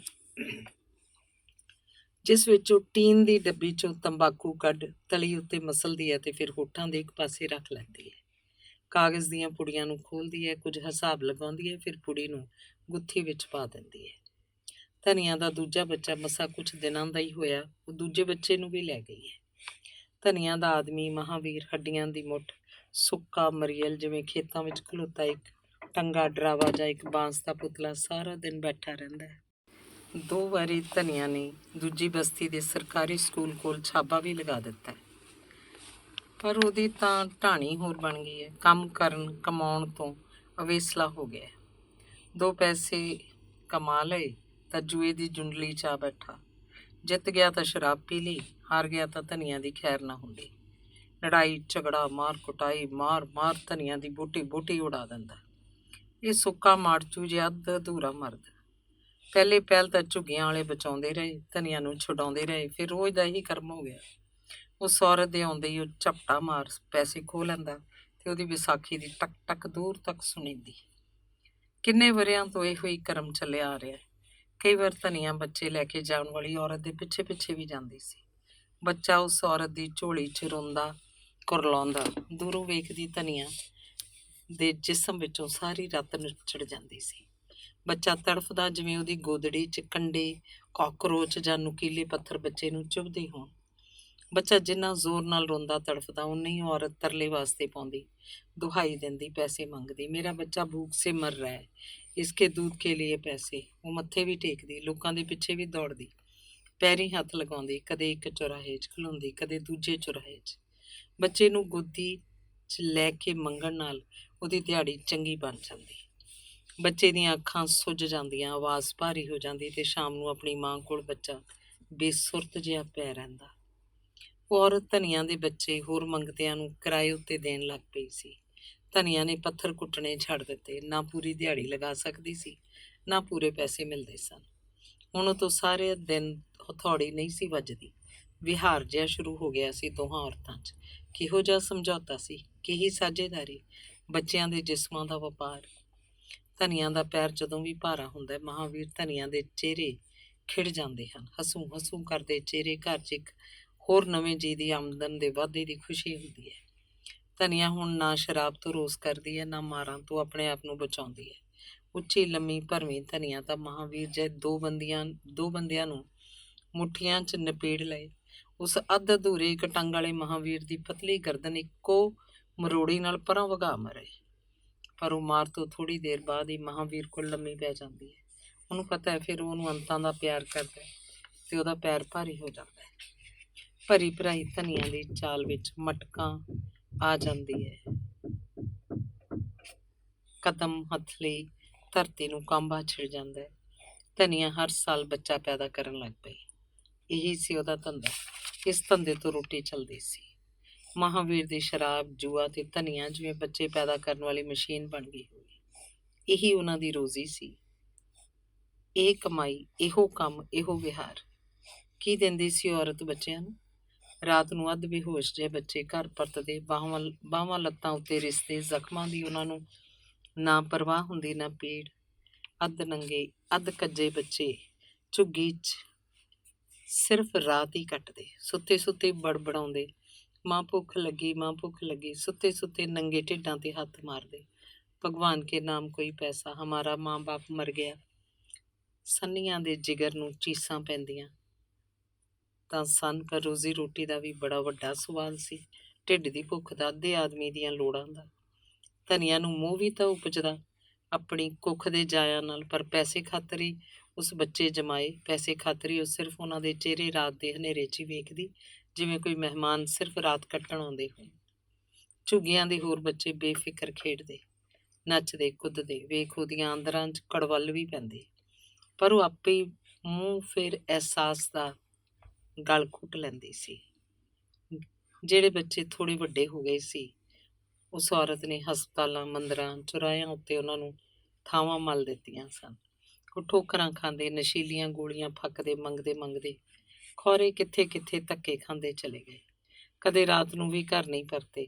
ਉਹਨਾਂ ਦੇ ਚੇਤਿਆਂ ਤੋਂ ਮਾਂ ਪਿਓ, ਝੁੱਗੀ ਬਸਤੀ, ਕੱਖਾਂ ਕਾਨਿਆਂ ਦੀਆਂ ਛੱਤਾਂ ਸਭ ਵਿਸਰ ਗਈਆਂ। ਉਹਨਾਂ ਦੇ ਆਪਣੇ ਅੱਡੇ ਬਣ ਗਏ ਹਨ, ਆਪਣੇ ਹੀ ਸਾਥੀ ਮਿਲ ਗਏ ਹਨ। ਹੁਣ ਧਨੀਆਂ ਕੋਲ ਸਿਰਫ 2 ਹੀ ਬੱਚੇ ਰਹਿ ਗਏ ਹਨ। ਜਿੰਨੇ ਪੈਸੇ ਉਹ ਔਰਤ ਇਹਨਾਂ ਬੱਚਿਆਂ ਦੇ ਦਿੰਦੀ ਹੈ, ਉਸ ਨਾਲ ਤਾਂ ਉਹਨਾਂ ਦੇ ਪੇਟ ਦੀ ਭੱਠੀ ਨਹੀਂ ਝੁਲਸਦੀ। ਮਹਾਂਵੀਰ ਤਾਂ ਬੇੜੀਆਂ ਫੂਕਦਾ, ਸ਼ਰਾਬਾਂ ਪੀਂਦਾ, ਸਾਹ ਸੱਤਹੀਣ ਹੋ ਗਿਆ। ਕਦੇ ਉਹ ਰੋਂਦਾ, ਬੱਚਿਆਂ ਨੂੰ ਆਵਾਜ਼ਾਂ ਮਾਰਦਾ, ਜਿਨ੍ਹਾਂ ਦੇ ਨਾਂ ਵੀ ਉਹਨੂੰ ਭੁੱਲ ਗਏ ਹਨ। ਧਨੀਆਂ ਵੀ ਸੋਚਦੀ ਹੈ ਜੇ ਉਹਦੇ ਸਾਰੇ ਬੱਚੇ ਘਰ ਹੋਣ ਤਾਂ ਝੁੱਗੀ 'ਚ ਬੈਠ ਵੀ ਨਾ ਸਕਣ। ਉਹਨੂੰ ਆਪਣੇ ਕੁੱਖ ਦੇ ਜਾਇਆਂ ਦੀ ਗਿਣਤੀ ਵੀ ਭੁੱਲ ਜਾਂਦੀ ਹੈ। ਪੋਟਿਆਂ ਉੱਤੇ ਗਿਣਤੀ ਨੂੰ ਕਦੇ ਇੱਕ ਬੱਚਾ ਭੁੱਲ ਜਾਂਦਾ ਹੈ, ਕਦੇ ਦੂਜਾ, ਤੇ ਉਹ ਦੋਹਾਂ ਕੁੜੀਆਂ ਦੇ ਅੱਗੜ ਪਿੱਛੜ ਹੋਏ ਮੁੰਡਿਆਂ ਨੂੰ ਪੋਟਿਆਂ ਉੱਤੇ ਗਿਣਦੀ ਹੈ। ਮੁੰਡੇ ਜਿਨ੍ਹਾਂ ਦੀਆਂ ਨੁਹਾਰਾਂ ਵੀ ਹੁਣ ਉਹਨੂੰ ਯਾਦ ਨਹੀਂ। ਧਨੀਆਂ ਦਾ ਸਭ ਤੋਂ ਛੋਟਾ ਮੁੰਡਾ ਵੀ ਹੁਣ 3 ਵਰ੍ਹਿਆਂ ਦਾ ਹੋ ਗਿਆ। 8 ਕੁ ਵਰ੍ਹਿਆਂ ਦੀ ਬਾਲੜੀ ਨੂੰ ਕੁਏਰੀ ਪੱਥਰ ਢੋਣ ਕੁੱਟਣ ਭੇਜ ਦਿੱਤਾ ਹੈ। ਬੱਚੇ ਦੀ ਸਾਰੇ ਦਿਨ ਦੀ ਮਿਹਨਤ ਦੇ ਪੈਸੇ ਤਾਂ ਬਹੁਤ ਘੱਟ ਮਿਲਦੇ ਹਨ, ਤੇ 3 ਵਰ੍ਹਿਆਂ ਦੇ ਮੰਗਤੇ ਬੱਚੇ ਉੱਤੇ ਨਾ ਕੋਈ ਤਰਸ ਖਾਂਦਾ ਤੇ ਨਾ ਉਹ ਖੁਦ ਮੰਗ ਸਕਦਾ। ਉਹਦਾ ਰੇਟ ਬਹੁਤ ਘੱਟ ਹੈ। ਮਹਾਂਵੀਰ ਨੂੰ ਉਸ ਕਿੰਨੀ ਵਾਰੀ ਮਾਰਨ ਲਈ ਉਕਸਾਇਆ, ਸ਼ਰਾਬ ਦੀ ਬੋਤਲ ਤੋੜੀ, ਤਾਸ਼ ਅੱਗ ਵਿੱਚ ਤੇ ਬੀੜੀ ਦੀ ਡੱਬੀ ਚਿੱਕੜ 'ਚ ਸੁੱਟੀ, ਪਰ ਉਹ ਤਾਂ ਸਿਰਫ ਗਾਲਾਂ ਹੀ ਬਕਦਾ, ਉਹਦੇ ਜਣਦੇ ਪਾਉਂਦਾ ਰਿਹਾ ਸੀ। ਨਾ ਮਾਰਨ ਲਈ ਉੱਲਰਿਆ, ਨਾ ਵਿਸਾਖੀ ਚੁੱਕਣ ਹੋਈ। ਉਹਦੇ ਤਾਂ ਹੱਥ ਵੀ ਕੰਬਦੇ ਹਨ। ਲੱਤ ਲੜਖੜਾਉਂਦੀ ਹੈ, ਵਿਸਾਖੀ ਡਗਮਗਾਉਂਦੀ ਹੈ। ਹੱਥਾਂ 'ਚ ਮੁੱਕਾ ਕੱਸਣ ਦੀ ਵੀ ਤਾਕਤ ਨਹੀਂ ਰਹੀ। ਜੋ ਹੱਥ ਲੱਗਾ ਵਗਾ ਮਾਰਿਆ। ਧਨੀਆਂ ਦੇ ਮੱਥੇ ਤੇ ਫੱਟ ਪੈ ਗਿਆ, ਲਹੂ ਦੀ ਤਤੀਰੀ ਵਗ ਤੁਰੀ। ਹੁਣ ਉਹ ਕੀ ਕਰੇ? ਉਸ ਔਰਤ ਤੋਂ ਕਿੰਨਾ ਡਰ ਹੈ। ਉਹ ਰੋਜ਼ ਬੂਹਾ ਮੱਲ ਕੇ ਆ ਬੈਠਦੀ ਹੈ।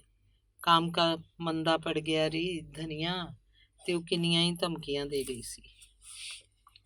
ਮੱਥੇ ਦੀ ਚੋਟ 'ਚੋਂ ਉੱਠਦੀਆਂ ਚੀਸਾਂ ਉਹ ਸੀ ਕਰਦੀ ਦਬਾਉਂਦੀ ਚੁੱਪ ਪਈ ਉਸ ਔਰਤ ਦੀ ਸਿਰਫ ਆਵਾਜ਼ ਸੁਣਦੀ ਰਹੀ। ਧਨੀਆਂ ਦੇ ਮੁਖੋਂ ਲਲਣਾ ਮੰਦਰ ਕਾ ਬੇਲਾ ਬਿਹਾਈ ਜਾਵਤ। ਪਹਿਲਾਂ ਤਾਂ ਧਨੀਆਂ ਉਹਦੀ ਆਵਾਜ਼ ਨਾਲ ਹੀ ਉੱਠ ਬੈਠਦੀ ਸੀ। ਸੁੱਤੇ ਜਾਗਦੇ, ਅੱਧ ਸੁੱਤੇ ਅੱਧ ਜਾਗਦੇ ਰੀ ਰੋਂਦੇ ਬੱਚਿਆਂ ਨੂੰ ਉਸ ਔਰਤ ਦੇ ਹੱਥ ਫੜਾ ਦਿੰਦੀ ਸੀ, ਤੇ ਉਹ ਧਰੀਕਦੀ ਮਾਰਦੀ ਗਾਲਾਂ ਕੱਢਦੀ ਬੱਚਿਆਂ ਨੂੰ ਲੈ ਜਾਂਦੀ ਸੀ।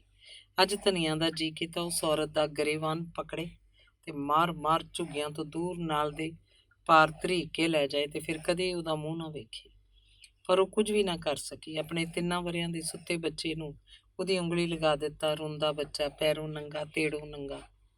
ਅੱਜ ਧਨੀਆਂ ਦੇ ਜਿਸਮ ਵਿੱਚ ਅਜੀਬ ਤਰ੍ਹਾਂ ਦੀ ਅਚਵੀ ਮਚੀ ਹੈ। ਰਗ ਰਗ 'ਚ ਸੂਈਆਂ ਦੀ ਚੋਭ ਹੈ। ਸਾਹ ਗਰਮ ਹੈ, ਗਰਮ ਤੇ ਤੇਜ਼ ਹੈ। ਬਦਨ ਟੁੱਟਦਾ ਹੈ। ਹੋਠਾਂ ਉੱਤੇ ਖੇਪੜੀ ਜਿਹੀ ਜੰਮੀ ਹੈ। ਪਾਸੇ ਮਾਰ ਹੰਭ ਗਈ ਹੈ। 3 ਵਰ੍ਹਿਆਂ ਦਾ ਬੱਚਾ ਬੇਸੁਰਤ ਜਿਹਾ ਪਿਆ ਹੈ। ਕੁੜੀ ਥੱਕੀ ਟੁੱਟੀ ਘੂਕ ਸੁੱਤੀ ਹੈ। ਮਹਾਂਵੀਰ ਨੇ ਆਪਣੀ ਇੱਕੋ ਇੱਕ ਬਾਂਹ ਨੂੰ ਅੱਖਾਂ ਉੱਤੇ ਰੱਖਿਆ ਹੋਇਆ। ਉਹਦੀ ਦੂਜੀ ਬਾਂਹ ਤੇ ਲੱਤ ਦਾ ਟੁੰਡ ਕਦੇ ਫਰਕਦੇ ਹਨ। ਅੱਧੀ ਰਾਤ ਹੋ ਗਈ ਹੈ। ਧਨੀਆਂ ਨੇ ਝੱਜਰੀ 'ਚੋਂ ਪਾਣੀ ਪੀਤਾ, ਗਲਾਸ 'ਚ ਕਿੰਨੀ ਦੇਰ ਹੋਂਠ ਡੁਬੋਈ ਰੱਖੇ। ਫਿਰ ਇੱਕ ਸੋਚ ਉਹਦੀਆਂ ਨੀਂਦਰੀਆਂ ਅੱਖਾਂ 'ਚ ਠਹਿਰ ਗਈ। ਦਿਮਾਗ 'ਚ ਪੱਥਰ ਦੀ ਚੋਟ ਲੱਗਣ ਜਿਹੀ ਪੀੜ ਹੋਈ। ਹੋਠਾਂ ਉੱਤੇ ਜੀਭ ਫੇਰਦੀ ਦੀ ਜੀਭ ਬਲੁੰਦਰੀ ਗਈ। ਉੱਠ ਕੇ ਬੈਠ ਗਈ। ਇੰਨੀ ਸਤਹੀਣ ਤਾਂ ਉਹ ਪੱਥਰ ਢੋਂਦੀ ਵੀ ਨਹੀਂ ਸੀ ਹੋਈ। ਇੰਨੀ ਨਿਢਾਲ ਤਾਂ ਉਹ 10 ਬੱਚੇ ਜੰਮ ਕੇ ਵੀ ਨਹੀਂ ਸੀ ਹੋਈ। ਪਹਿਲੀ ਵਾਰੀ ਅੱਧੀ ਰਾਤ ਨੂੰ ਜਦੋਂ ਧਨੀਆਂ ਨੇ ਆਪਣੀ ਝੌਂਪੜੀ ਦਾ ਤੰਗ ਜਿਹਾ ਬੂਹਾ ਉਕੜੂ ਹੋ ਕੇ ਉਲੰਘਿਆ, ਤਾਂ ਉਹਦੇ ਸਿਰ ਦੀ ਘਸਰਨ ਨਾਲ ਘਾਹ ਫੂਸ ਤੀਲਿਆਂ ਦੀ ਛੱਤ 'ਚੋਂ ਵੀ ਕੁਝ ਤ੍ਰੇੜਾਂ ਹੇਠਾਂ ਧਰਤੀ ਉੱਤੇ ਡਿੱਗੀਆਂ। ਮਲਕੜੇ ਜੇ ਟੁੱਟੇ ਭੱਜੇ ਫੱਟਿਆਂ ਦੇ ਦਰ ਨੂੰ ਖੋਲ ਬਾਹਰ ਨਿਕਲ ਗਈ। ਤਖਤੇ ਕੰਬੇ, ਕੱਚੀਆਂ ਕੰਧਾਂ ਨਾਲੋਂ ਮਿੱਟੀ ਭੁਰੀ, ਧਰਤੀ ਦੀ ਹਿੱਕ ਕੰਬੀ। ਧਨੀਆਂ ਨੇ ਆਪਣਾ ਹੇਠ ਜ਼ੋਰ ਨਾਲ ਚਿੱਥਿਆ ਤੇ ਝੌਂਪੜੀ ਦੇ ਟੀਨ ਨੂੰ ਸਰਕਾ ਕੇ ਅੰਦਰ ਵੜ ਗਈ। ਕੱਲ ਹੀ ਪਾਰਲੀ ਝੌਂਪੜੀ ਵਾਲੀ ਔਰਤ ਆਪਣੇ ਘਰ ਪਿੰਡ ਗਈ ਸੀ। ਫਿਰ ਇੱਕ ਕਦਮ ਉਂਝੀ ਟੁਰ ਪਿਆ ਸੀ। ਦਰ ਮੰਗਦੀ ਧਨੀਆਂ ਵੀ ਉਸੇ ਔਰਤ ਵਾਂਗ ਭਿਖਾਰਨ ਹੋਈ, ਜਿਵੇਂ ਝੁੱਗੀ 'ਚੋਂ ਸੂਹਾਂ ਲੈਂਦੀ ਮਰਦਾਂ ਪਿੱਛੇ ਪੈਂਦੀ। ਉਹ ਕੁੱਖ ਭਰਨ ਦੀ ਭੀਖ ਮੰਗਦੀ, ਉਸੇ ਔਰਤ ਦੀ ਤਰ੍ਹਾਂ ਜਿਹੜੀ ਭੁੱਖੇ ਪੇਟ ਲਈ ਝੂਠੇ ਅੱਥਰੂ ਵਗਾਉਂਦੀ, ਤਰਲੇ ਵਾਸਤੇ ਪਾਉਂਦੀ। ਕਈ ਵਾਰ ਆਦਮੀਆਂ ਦੀਆਂ ਬਾਹਾਂ ਫੜ ਲੈਂਦੀ ਹੈ, ਕੱਪੜੇ ਫੜ ਲੈਂਦੀ ਹੈ, ਵਾਸਤੇ ਪਾਉਂਦੀ, ਦੁਹਾਈ ਦਿੰਦੀ ਹੈ, ਢਿੱਡ ਭਰਨ ਲਈ ਭੀਖ ਮੰਗਦੀ ਹੈ। ਮਹਾਂਵੀਰ ਨੇ ਵੀ ਨੰਗੇ ਢਿੱਡ ਉੱਤੇ ਹੱਥ ਫੇਰ ਸਮਝੌਤਾ ਕਰ ਲਿਆ। ਉਹ ਨਾ ਧਨੀਆਂ ਨੂੰ ਮਾਰਦਾ, ਨਾ ਗਾਲਾਂ ਕੱਢਦਾ। ਦੋਹਾਂ ਵਿਚਾਲੇ ਇੱਕ ਠੰਡੀ ਚੁੱਪ ਪਸਰ ਗਈ। ਦੋਹੇ ਇੱਕ ਦੂਜੇ ਤੋਂ ਅੱਖਾਂ ਚੁਰਾਉਂਦੇ। ਧਨੀਆਂ ਜਦੋਂ ਬੂਹੇ 'ਚੋਂ ਬਾਹਰ ਨਿਕਲਦੀ, ਮਹਾਂਵੀਰ ਦੀ ਲੱਤ ਤੇ ਬਾਂਹ ਦਾ ਟੁੰਡ ਕੰਬਣ ਲੱਗਦਾ। ਉਹਦੇ ਸੀਨੇ ਉੱਤੇ ਜਿਵੇਂ ਸੱਪ ਲੇਟ ਜਾਂਦਾ, ਤੇ ਉਹ ਅੱਖਾਂ ਮੀਟ ਕੇ ਮਚਲਾ ਬਣ ਜਾਂਦਾ। ਬਹੁਤੀਆਂ ਝੁੱਗੀਆਂ 'ਚੋਂ ਬੱਚਾ ਮੰਗਦੀ, ਜਿਸਮ ਫੈਲਾਉਂਦੀ ਰਹੀ। ਦਰ ਭਟਕ ਕੇ ਵੀ, ਆਪਣਾ ਆਪਾ ਗੁਆ ਕੇ ਵੀ, ਤਨ ਚੁੰਡਿਆ ਕੇ ਵੀ ਕੁਛ ਹੱਥ ਨਾ ਆਇਆ। ਅੱਜ ਸੁਖੀ ਰਾਮ ਦੀ ਔਰਤ ਰਾਮਕਲੀ ਨੇ ਗੁੱਤੋਂ ਫੜ ਧਰੀਕਿਆ। ਮਾਰ ਉਹਦੀਆਂ ਹੱਡੀਆਂ ਕੜਕਾ ਦਿੱਤੀਆਂ ਹਨ। ਕੱਪੜੇ ਲੀਰੋ ਲੀਰ ਕਰ ਦਿੱਤੇ ਹਨ। ਆਪਣੀ ਸਾਂਝੀ ਕੰਧ ਤੋਂ ਉਸ ਧਨੀਆਂ ਦੀ ਝੁੱਗੀ ਦਾ ਖਪਰੈਲ ਵੀ ਹੇਠਾਂ ਵਗਾ ਮਾਰਿਆ। ਆਪਣੇ ਆਦਮੀ ਨੂੰ ਵੀ ਘਸੀੜਦੀ ਬਾਹਰ ਲੈ ਆਈ ਹੈ। ਚੁਤਰਫੀ ਰੌਲਾ ਮੱਚਿਆ। ਹਰ ਕੋਈ ਦੂਜੇ ਨੂੰ ਚੋਰ ਬਣਾਉਣ ਦੀ ਕੋਸ਼ਿਸ਼ ਕਰ ਰਿਹਾ। ਮਰਦ ਮੌਜੂ ਕੱਸਦੇ ਹਨ, ਔਰਤਾਂ ਲਾਹਨਤਾਂ ਪਾਉਂਦੀਆਂ ਹਨ, ਕੁੜੀਆਂ ਦੁਬਕ ਕੇ ਅੰਦਰ ਝੁੱਗੀਆਂ 'ਚ ਵੜ ਗਈਆਂ ਹਨ। ਮੁੰਡੇ ਸੁਖੀ ਰਾਮ ਨਾਲ ਮਸ਼ਕਰੀਆਂ ਕਰਦੇ ਹਨ। ਉਹ ਗੋਡਿਆਂ ਪਰਨੇ ਅੱਖਾਂ ਨਿਵਾਈ ਚੁੱਪ ਬੈਠਾ। ਧਨੀਆਂ ਧਰਤੀ ਦੀ ਹਿੱਕ ਨਾਲ ਜੁੜੀ ਹੈ। ਕਿਸੇ ਉਠਾਇਆ ਨਾ, ਕਿਸੇ ਬਿਠਾਇਆ ਨਾ, ਨਾ ਕਿਸੇ ਹਮਦਰਦੀ ਜਤਾਈ, ਨਾ ਕਿਸੇ ਆਪਣਾਤਵ ਵਿਖਾਈ। ਧਨੀਆਂ ਨੂੰ ਹਰ ਬੰਦੇ, ਹਰ ਔਰਤ ਦਾ ਪਤਾ ਹੈ। ਕੋਈ ਕਿੰਨਾ ਕੁ ਨੰਗਾ ਹੈ, ਕਿੰਨੇ ਕੁ ਕੱਪੜਿਆਂ ਦੀਆਂ ਤਹਿਆਂ ਹੇਠ ਉਸ ਆਪਣਾ ਆਪ ਲੁਕਾਇਆ ਹੋਇਆ। ਉਹ ਇੱਕ ਨੂੰ ਸ਼ਰੇਆਮ ਪਰਦੇ ਵਿਗਾੜ ਨੰਗਾ ਕਰ ਸਕਦੀ ਹੈ। ਪਰ ਉਸ ਇੱਕੋ ਵਾਰ ਚੁਤਰਫੀ ਆਪਣੇ ਵੱਲ ਘੂਰਦੀਆਂ ਅੱਖਾਂ ਵੱਲ ਦੇਖਿਆ। ਘੂਰਦੀਆਂ ਜਿਵੇਂ ਬਿੱਲੀਆਂ ਦੀਆਂ ਹਨੇਰੇ 'ਚ ਲਿਸ਼ਕਦੀਆਂ ਅੱਖਾਂ। ਨਜ਼ਰਾਂ ਜਿਵੇਂ 2 ਧਾਰੀ ਤਿੱਖੀਆਂ ਕਟਾਰਾਂ ਉਹਦੇ ਜਿਸਮ ਦੀ ਬੂਟੀ ਕਰਨ ਲੱਗੀਆਂ ਹੋਣ। ਪਰ ਨਹੀਂ, ਉਹਦੇ ਸੁੰਨ ਦਿਮਾਗ 'ਚੋਂ ਇੱਕ ਚਿਣਗ ਨਿਕਲੀ। ਇਹ ਤਾਂ ਉੱਲੂਆਂ ਦੀਆਂ ਅੱਖਾਂ ਨੇ, ਅਜੀਬ ਕਿਸਮ ਦੇ ਉੱਲੂ ਨੇ। ਇਹਨਾਂ ਦੀ ਇਹ ਨਜ਼ਰ ਆਪਣੀਆਂ ਕਰਤੂਤਾਂ ਵਾਰੀ ਪਥਰਾ ਜਾਂਦੀ ਹੈ। ਇੱਕ ਝਟਕੇ ਨਾਲ ਉੱਠੀ। ਅਣਗਿਣਤ ਭੁੰਡਾਂ ਦੀ ਭਿਣ ਭਣਾਹਟ ਉਹਦੇ ਕੰਨਾਂ 'ਚ ਪਈ ਤੇ ਉਹ ਦੂਰ ਖਾਈਆਂ ਟੋਇਆਂ ਵੱਲ ਨਿਕਲ ਗਈ, ਜਿੱਥੇ ਕਦੇ ਉੱਚੇ ਉੱਚੇ ਟਿੱਲੇ ਸਿਰ ਚੁੱਕ ਆਕਾਸ਼ ਦੀ ਨਿਲੱਤਣ ਮਾਣਦੇ ਸਨ। ਚੰਨ ਤਾਰਿਆਂ ਦੀ ਚਾਨਣੀ 'ਚ ਧੁਰ ਤੀਕ ਨਹਾਉਂਦੇ ਸਨ। ਹੁਣ ਉਹ ਸਾਰਾ ਦਿਨ ਭਟਕਦੀ ਰਹਿੰਦੀ ਹੈ। ਹਸਪਤਾਲ, ਧਾਰਮਿਕ ਸਥਾਨ, ਭੀੜ ਭੜੱਕੇ, ਜਿੱਥੇ ਵੀ ਉਹ ਅੱਧ ਨੰਗਾ ਅੱਧ ਕੱਜਿਆ ਨੀਮ ਬੇਹੋਸ਼ ਬੱਚਾ ਮੰਗਦਾ ਦੇਖਦੀ ਹੈ, ਉਸ ਵੱਲ ਧਾਉਂਦੀ ਹੈ, ਜੱਫੀ 'ਚ ਲੈਣਾ ਚਾਹੁੰਦੀ ਹੈ, ਸੀਨੇ ਨਾਲ ਘੁੱਟਣਾ ਚਾਹੁੰਦੀ ਹੈ। ਉਹਨੂੰ ਮਹਿਸੂਸ ਹੁੰਦਾ ਹੈ ਇਹ ਹਜ਼ਾਰਾਂ ਬੱਚੇ, ਹਜ਼ਾਰਾਂ ਹੀ ਨੰਗੇ ਭੁੱਖੇ ਢਿੱਡ, ਸਾਰੇ ਉਸੇ ਦੇ ਜਾਏ ਨੇ, ਉਸੇ ਦੀਆਂ ਆਪਣੀਆਂ ਉਂਗਲਾਂ ਦੇ ਨਾਖੂੜ ਨੇ, ਜਿਨ੍ਹਾਂ ਦੀ ਦਰਦ ਅਸਹਿ ਹੈ। ਇਹ ਨਾਖੂੜ ਉਹਦੇ ਸਾਰੇ ਜਿਸਮ ਉੱਤੇ ਉੱਗ ਪਏ ਨੇ ਤੇ ਨਖੂੜਾਂ ਦੇ ਨਾਸੂਰ ਬਣ ਕੇ ਰਿਸਣ ਲੱਗ ਪਏ ਨੇ। ਕਿੰਨੀ ਪਾਗਲ ਜੀ ਹੋ ਗਈ ਸੀ। ਇੱਕ ਵੀ ਬੱਚਾ ਆਪਣਾ ਨਹੀਂ ਲੱਗਦਾ, ਸਾਰੇ ਦੇ ਸਾਰੇ ਹੀ ਆਪਣੇ ਹਨ। ਉਹ ਕੀ ਕਰੇ? ਉਹ ਚੌਂਕਾਂ ਵੱਲ ਦੌੜ ਪੈਂਦੀ ਹੈ। ਚੌਂਕਾਂ 'ਚ ਲਾਲ ਬੱਤੀਆਂ ਕਾਰਨ ਖਲੋਤੀਆਂ ਮੋਟਰਾਂ, ਕਾਰਾਂ, ਸਕੂਟਰਾਂ ਵਾਲਿਆਂ ਅੱਗੇ ਬੱਚੇ ਕਰਦਿਆਂ ਤਰਲੇ ਵਾਸਤੇ ਪਾਉਂਦੀਆਂ ਮੰਗਦੀਆਂ ਔਰਤਾਂ ਤੇ ਕੁੱਛੜ ਛੋਟੇ ਛੋਟੇ ਬੱਚੇ ਵੇਖ ਉਹਦਾ ਸੀਨਾ ਚਰੀਂਦਾ ਹੈ। ਮੰਗਤੀਆਂ ਦੇ ਕੁੱਛੜੋਂ ਬੱਚੇ ਖੋਹਦੀ ਹੈ, ਨੱਸਦੀ ਹੈ, ਡਿੱਗਦੀ ਹੈ, ਮਾਰਾਂ ਖਾਂਦੀ ਹੈ। ਇਹ ਬੱਚੇ ਮੇਰੇ ਨੇ, ਇਹ ਬੱਚੇ ਮੇਰੇ ਨੇ। ਥੱਕ ਟੁੱਟ ਕੇ ਝੁੱਗੀ ਦੀ ਛੱਤ ਹੇਠਾਂ ਲੰਮੀ ਪੈ ਜਾਂਦੀ ਹੈ। ਆਪਣੇ ਚੁਰੜਾਏ ਪੇਟ ਉੱਤੇ ਹੱਥ ਫੇਰਦੀ ਸਿਰਫ ਘਾਹ ਫੂਸ ਦੀ ਛੱਤ ਨੂੰ ਘੂਰਦੀ ਹੈ। ਡਰਦੀ ਹੈ ਉਹਦੇ ਅੰਦਰਲੀ ਅੱਗ ਨਾਲ ਇਹ ਛੱਤ ਵੀ ਨਾ ਸੜ ਜਾਏ। ਉਹ ਨਹੁੰਆਂ ਨਾਲ ਧਰਤੀ ਖੁਰਚਦੀ ਹੈ। ਝੁੱਗੀ ਅੰਦਰਲੀ ਧਰਤੀ ਨੂੰ ਖੁਰਚ ਖੁਰਚ ਉਸ ਇਵੇਂ ਬਣਾ ਦਿੱਤਾ ਜਿਵੇਂ ਕਿਸੇ ਨਰਸਰੀ ਦੀ ਕਿਆਰੀ ਦੀ ਨਵੀਂ ਫੁੱਟੀ ਪੌਦ ਹੁਣੇ ਵਿਕੀ ਹੋਈ ਤੇ ਧਰਤੀ ਟੋਏ ਟੋਏ, ਮੋਰੀਆਂ ਮੋਰੀਆਂ, ਸਖਣੀ ਖਾਲੀ ਹੋ ਗਈ ਹੋਵੇ। ਧੰਨਵਾਦ। ਅਗਲੀ ਕਹਾਣੀ ਹੈ ਹੱਡੀ ਦਾ ਦਰਦ। ਕਹਾਣੀਕਾਰ ਮਹਿੰਦਰ ਸਿੰਘ ਜੋਸ਼ੀ। ਡਾਕਟਰ ਗੁਜਰਾਲ ਦੱਸਦਾ ਹੈ ਤੁਹਾਡੀ ਐਕਸਰੇ ਬਿਲਕੁਲ ਬੇਨੁਕਸ ਹੈ, ਦੂਜੇ ਟੈਸਟ ਵੀ ਨੈਗੇਟਿਵ ਹਨ, ਸੋ ਬਾਂਹ ਦੀ ਹੱਡੀ 'ਚ ਚੀਸ ਪੈਣ ਦੀ ਬਿਲਕੁਲ ਕੋਈ ਵਜ੍ਹਾ ਨਹੀਂ। ਤੁਹਾਡੀ ਚੀਸ ਨਿਰਾ ਵਹਿਮ ਹੈ। ਬਸ ਇਸ ਗੁੱਟ ਨੂੰ ਭੁੱਲ ਜਾਓ, ਤਕਲੀਫ ਆਪਣੇ ਆਪ ਕਾਫੂਰ ਹੋ ਜਾਊ। ਉਹਦੀ ਤਸ਼ਖੀਸ ਮੇਰੀ ਸਮਝ 'ਚ ਨਹੀਂ ਆਉਂਦੀ। ਮੈਂ ਸੁਣਦਾ ਤੇ ਸਿਰ ਫੜ ਲੈਂਦਾ। ਉਸ ਮੀਂਹ ਭੱਜੇ ਦਿਨ ਗਲੀ ਦਾ ਆਖਰੀ ਮੋੜ ਮੁੜਿਆ ਸਾਂ ਤਾਂ ਦੇਹਲੀਓਂ ਬਾਹਰ ਚੌਕਾਟ ਥੰਮੀ ਖੜੋਤੀ ਸੀ। ਮੇਰੀ ਮਾਂ ਕੋਲ ਆਉਣ ਤੇ ਬੁਖਲਾਈ ਅੱਬੜਵਾਈ ਜੀ ਬੋਲੀ, ਇੰਨਾ ਚਿਰ ਕਿੱਥੇ ਲੱਗ ਗਿਆ? ਗੱਡੀ ਤਾਂ ਲੇਟ ਹੋ ਕੇ ਵੀ 5 ਵਜੇ ਆ ਜਾਂਦੀ ਹੈ, ਛੱਜ ਲਈ। ਉਹਦੀ ਬੇਲੋੜੀ ਘਬਰਾਹਟ ਤੋਂ ਹੈਰਾਨ ਹੁੰਦਿਆਂ ਮੈਂ ਜਵਾਬ ਦਿੱਤਾ, ਦੁਪਹਿਰ ਦੀ ਬਾਰਿਸ਼ ਕਰਕੇ ਰਸਤੇ 'ਚ ਹਰ ਜਗ੍ਹਾ ਚਿੱਕੜ ਹੀ ਚਿੱਕੜ ਸੀ, ਡਿੱਗਦੇ ਬਚਦੇ ਖਾਮਖਾ ਦੇਰ ਹੋ ਗਈ। ਮਾਂ ਨੇ 2 ਸਾਈਕਲਾਂ ਵਾਲੇ ਬੰਦੇ ਸਟੇਸ਼ਨ ਤੋਂ ਲਿਆਉਣ 4 ਛਾਜਲੀ ਭੇਜੇ ਸਨ। ਵਾਪਸੀ ਤੇ ਉਹਨਾਂ ਨੇ ਇੱਕ ਸਾਈਕਲ ਮੇਰੇ ਹੱਥ ਫੜਾਤੀ ਤੇ ਦੂਜੇ ਤੇ ਆਪ ਸਵਾਰ ਹੋ ਗਏ। ਭਾਵੇਂ ਸਰਦੀ ਮਹਿਸੂਸ ਹੋਣ ਵਾਲੀ ਨਹੀਂ ਸੀ, ਉਹਨੇ ਮੇਰੇ ਨਹਾਉਣ ਲਈ ਪਾਣੀ ਗਰਮ ਹੋਣਾ ਰੱਖ ਦਿੱਤਾ। ਕਹਿੰਦੀ, 4 ਕੋਸੀਆਂ ਗੜਵੀਆਂ ਪਿੰਡੇ ਤੇ ਸਿੱਟੇਗਾ ਤਾਂ ਥਕੇਵਾਂ ਲੈ ਜਾਊ। ਉਧਰੋਂ ਵਿਹਲੀ ਹੋਈ ਤਾਂ ਰੋਟੀ ਬਣਾਉਣ ਲੱਗ ਪਈ। ਪਿੰਡਾਂ ਦੇ ਲੋਕਾਂ ਨੇ ਤਾਂ ਪਹਿਲਾਂ ਹੀ ਪਕਾ ਖਾ ਕੇ ਲੰਮੀਆਂ ਤਾਣ ਰੱਖੀਆਂ ਸਨ। ਉਹਨੂੰ ਪੇੜਾ ਵੇਲਦਿਆਂ ਦੇਖ ਕੇ ਮੈਨੂੰ ਸ਼ੱਕ ਹੋਇਆ, ਇਹਦੀ ਬਾਂਹ 'ਚ ਦਰਦ ਹੈ, ਉੱਥੇ ਜਿੱਥੋਂ ਗੁੱਟ ਟੁੱਟਿਆ ਸੀ। ਕੱਚੇ ਕੋਠੇ ਨੂੰ ਤਿਪਕਣੋਂ ਹਟਾਉਂਦਿਆਂ ਮੈਨੂੰ ਇਸ ਦਰਦ ਦੀ ਝਲਕ ਮਾਤਰੀ ਪਈ, ਕਿਉਂ ਜੋ ਉਹ ਇਹਨੂੰ ਅੰਦਰ ਹੀ ਅੰਦਰ ਪੀ ਜਾ ਰਹੀ ਸੀ ਤੇ ਸਾਹ ਦੇ ਨਾਲ ਨਾਲ ਮੂੰਹ ਦੇ ਲੁਆਬ ਵਾਂਗ। ਤੁਹਾਡੀ ਬਾਂਹ ਕਿਵੇਂ ਹੈ ਬੀਬੀ ਜੀ? ਮੈਂ ਪੁੱਛਿਆ।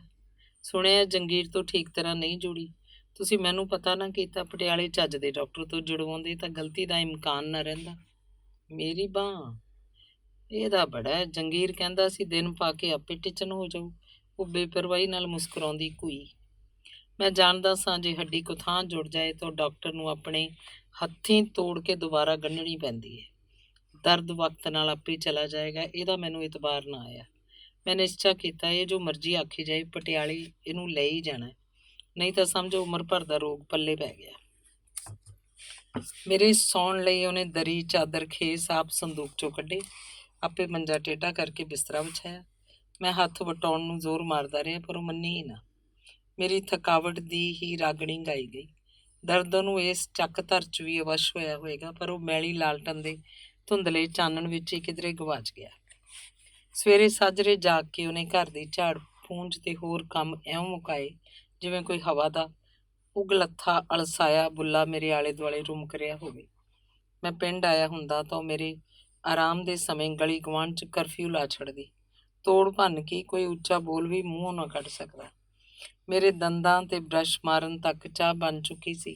ਪਤੀਲੀ ਤੋਂ ਗਲਾਸਾਂ ਵਿੱਚ ਹੀ ਉਲਟਾਉਣੀ ਬਾਕੀ ਸੀ ਕਿ ਬਲਬੀਰ ਨੇ ਹਾਕ ਮਾਰ ਲਈ, ਵੀਰ ਜੀ ਬਾਹਰ ਨਹੀਂ ਚੱਲਣਾ?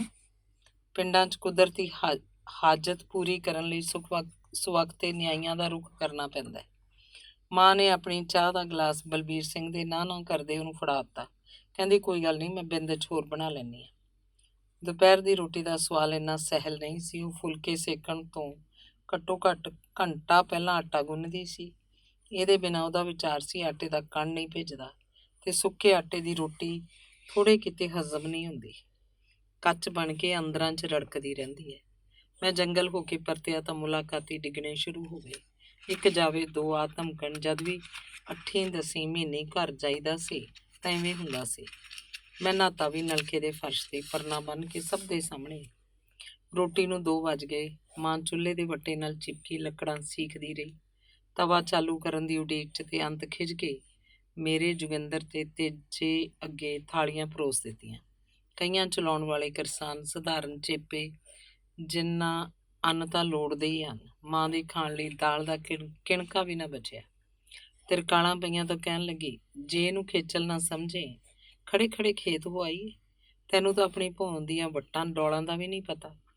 ਉਹਦੀ ਗੱਲ ਸੱਚੀ ਸੀ। ਜਿਹੜੇ 4 ਸਿਆੜ ਮੇਰੇ ਨਾਂ ਬੋਲਦੇ ਸਨ, ਉਹਨਾਂ ਦੀ ਦੇਖਭਾਲ ਮੈਂ ਉਸੇ ਦੇ ਸਿਰ ਸੁੱਟੀ ਹੋਈ ਸੀ। ਨਾ ਜਾਣੇ ਉਹਨੂੰ ਡਰ ਆਇਆ ਹੋਵੇ ਮੇਰੇ ਅੱਖਾਂ ਮਿਟਣ ਪਿੱਛੋਂ ਸ਼ਰੀਕ ਜ਼ਮੀਨ ਨਾ ਦੱਬ ਲੈਣ, ਜਾਂ ਸੋਚਦੀ ਹੋਵੇ ਆਪਣੇ ਘਰ 'ਚ ਮਿਲਣ ਵਾਲੇ ਕੋਈ ਦੁੱਖ ਸੁੱਖ ਸਾਂਝਾ ਨਹੀਂ ਕਰਨ ਦਿੰਦੇ ਤੇ ਰਾਹ 'ਚ ਆਉਂਦੇ ਜਾਂਦੇ ਤਾਂ ਮੌਕਾ ਮਿਲੂ। ਪਰ ਮੈਂ ਬੂਟ ਦੇ ਫੀਤੇ ਕੱਸ ਰਿਹਾ ਸੀ ਜਦ ਕਸ਼ਮੀਰਾ ਹੌਂਕਦਾ ਆਇਆ ਤੇ ਕਹਿੰਦਾ, ਭੰਗੂਆਂ ਦੇ ਅਗਵਾੜ ਚੱਲਣਾ। ਮਾੜਾ ਜਿਹਾ ਉੱਥੇ ਸਰਜੇ ਕਿਆਂ ਦੇ ਖਿਉਣੇ ਕਿਆਂ ਦੇ ਸਿਰ ਪਾੜ ਰਹੇ ਨੇ। ਆਪੋ 'ਚ ਪਾਣੀ ਦੀ ਅੱਧੀ ਘੜੀ ਪਿੱਛੇ ਤੁਹਾਡਾ ਮੂੰਹ ਦੇਖ ਕੇ ਟਿਕ ਟਕਾ ਕਰ ਲੈਣਗੇ, ਨਹੀਂ ਤਾਂ ਖੂਨ ਖਰਾਬਾ ਹੋਇਆ ਕਿ ਹੋਇਆ। ਉਹ ਅੰਤ ਦੀ ਤੱਦੀ 'ਚ ਸੀ। ਮੈਨੂੰ ਲੇਖੇ ਨਾਲ ਬਾਹੋਂ ਘਸੀਟ ਕੇ ਮੌਕੇ 'ਤੇ ਲੈ ਗਿਆ। ਉੱਥੇ ਕਦੇ ਇਹਦੀ ਸੁਣ, ਕਦੇ ਉਹਨੂੰ ਸਮਝਾ, ਰਾਤ ਲੱਥ ਗਈ। ਸਾਡੇ ਆਪਣੇ ਖੇਤ ਦਾ ਗੇੜਾ ਧਰਿਆ ਧਰਾਇਆ ਰਹਿ ਗਿਆ। ਅਗਲੇ ਦਿਨ ਮੈਂ ਸਹੁਰੇ ਪਿੰਡ ਜਾਣਾ ਸੀ। ਫਿਰ ਘਰ ਵਾਲੀ ਸਮੇਤ ਡਿਊਟੀ ਤੇ ਸ਼ਹਿਰ।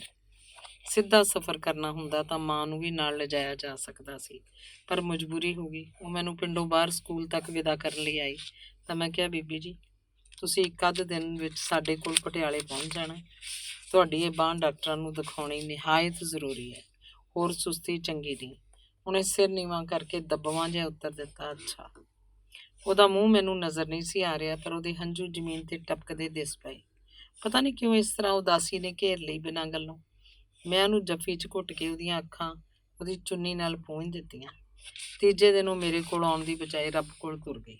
ਅਚਨਚੇਤ ਦਿਮਾਗ ਦੀ ਕੋਈ ਨਸ ਫਟਣ ਨਾਲ 100 ਵਿਸਵੇ। ਜਿਹੜੇ ਲੋਕ ਆਪਣੀਆਂ ਸਿੱਕਾਂ ਸ਼ਿਕਾਇਤਾਂ ਆਪਣੇ ਸੀਨੇ 'ਚ ਲੁਕਾਈ ਤੁਰੇ ਫਿਰਨ, ਉਹਨਾਂ ਨਾਲ ਅਕਸਰ ਅਜਿਹਾ ਹੋ ਜਾਂਦਾ ਹੈ। ਮਾਂ ਨੂੰ ਗੁਜ਼ਰਿਆਂ 20 ਸਾਲ ਬੀਤ ਚੁੱਕੇ ਹਨ, ਲਗਭਗ 21। ਉਹਦੀ ਜੋਤ ਉਦੋਂ ਹੀ ਪਰਮ ਜੋਤ 'ਚ ਸਮਾ ਗਈ ਹੋਏਗੀ, ਜਾਂ ਫਿਰ ਉਹਨੇ ਕੋਈ ਹੋਰ ਜਾਮਾ ਅਖਤਿਆਰ ਕਰ ਲਿਆ ਹੋਏਗਾ।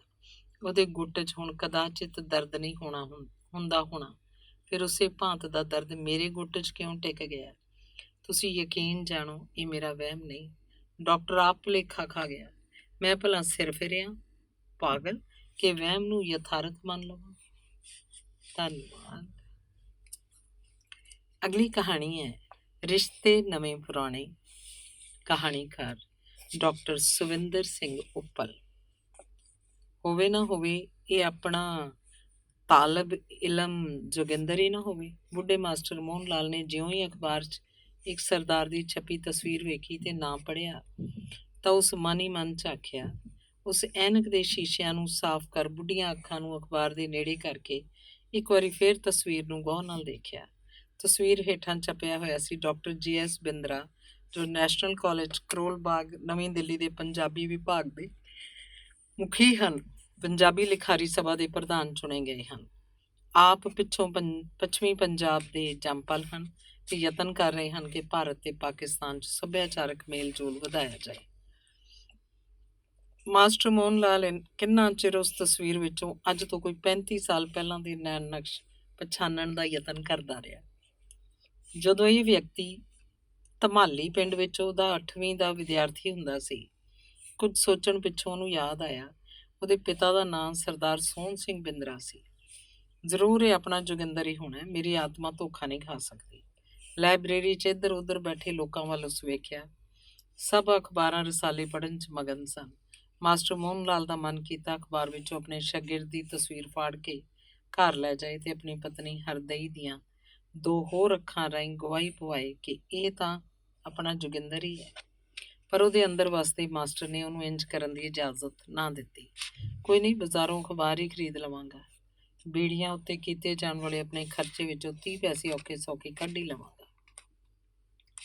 ਤਸਵੀਰ ਨੂੰ ਬਾਰ-ਬਾਰ ਵੇਖ ਕੇ ਵੀ ਉਹਦਾ ਦਿਲ ਨਹੀਂ ਸੀ ਭਰਿਆ। ਉਸ ਨਾਲ ਟਿਕਟਿਕੀ ਲਗਾ ਕੇ ਤੱਕਦਾ ਹੀ ਰਿਹਾ। ਤੱਕਦਿਆਂ ਮਨ ਨੇ 45 ਸਾਲ ਪੁਰਾਣੀ ਉਮਰ ਦੀ ਕਿਤਾਬ ਦੇ ਵਰਕੇ ਫਰੋਲਣੇ ਸ਼ੁਰੂ ਕਰ ਦਿੱਤੇ ਜਦੋਂ ਮਾਸਟਰ ਲਾਗੇ ਧਮਾੜੀ ਦੇ ਸਰਕਾਰੀ ਪ੍ਰਾਇਮਰੀ ਸਕੂਲ 'ਚ ਪੜ੍ਹਾਉਣ ਲੱਗ ਗਿਆ ਸੀ। ਪਿੰਡ ਦੇ ਚੌਧਰੀ ਸੋਹਣ ਸਿੰਘ ਨੇ ਉਹਦਾ ਬੜਾ ਸਵਾਗਤ ਕੀਤਾ ਸੀ। ਆਪਣੀ ਬੈਠਕ 'ਚ ਬਿਠਾ ਕੇ ਉਹਨੂੰ ਗਰਮ-ਗਰਮ ਦੁੱਧ ਦਾ ਗਲਾਸ ਪਿਲਾਇਆ ਸੀ। ਫਿਰ ਉਸ ਆਪਣੀ ਇੱਕ ਹਵੇਲੀ ਰਹਿਣ ਲਈ ਮੁਫਤ ਦੇ ਦਿੱਤੀ ਸੀ।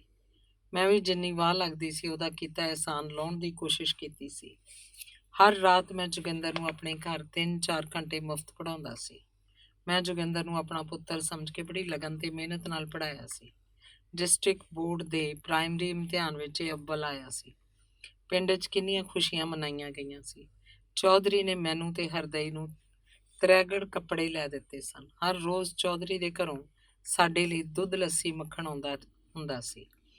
ਫਿਰ ਮੇਰੇ ਚੌਧਰੀ ਤੇ ਪਿੰਡ ਵਾਲਿਆਂ ਦੇ ਯਤਨਾਂ ਨਾਲ ਸਕੂਲ ਪ੍ਰਾਇਮਰੀ ਤੋਂ ਮਿਡਲ ਹੋ ਗਿਆ ਸੀ।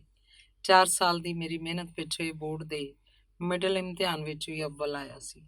ਮੈਂ ਉਸ ਪਿੰਡ 10 ਸਾਲ ਰਿਹਾ ਤੇ ਮੈਂ ਕਦੀ ਮਹਿਸੂਸ ਹੀ ਨਹੀਂ ਸੀ ਕੀਤਾ ਕਿ ਮੈਂ ਪਿੰਡ ਲਈ ਪਰਾਇਆ ਜਾਂ ਪਿੰਡ ਮੇਰੇ ਲਈ ਪਰਾਇਆ।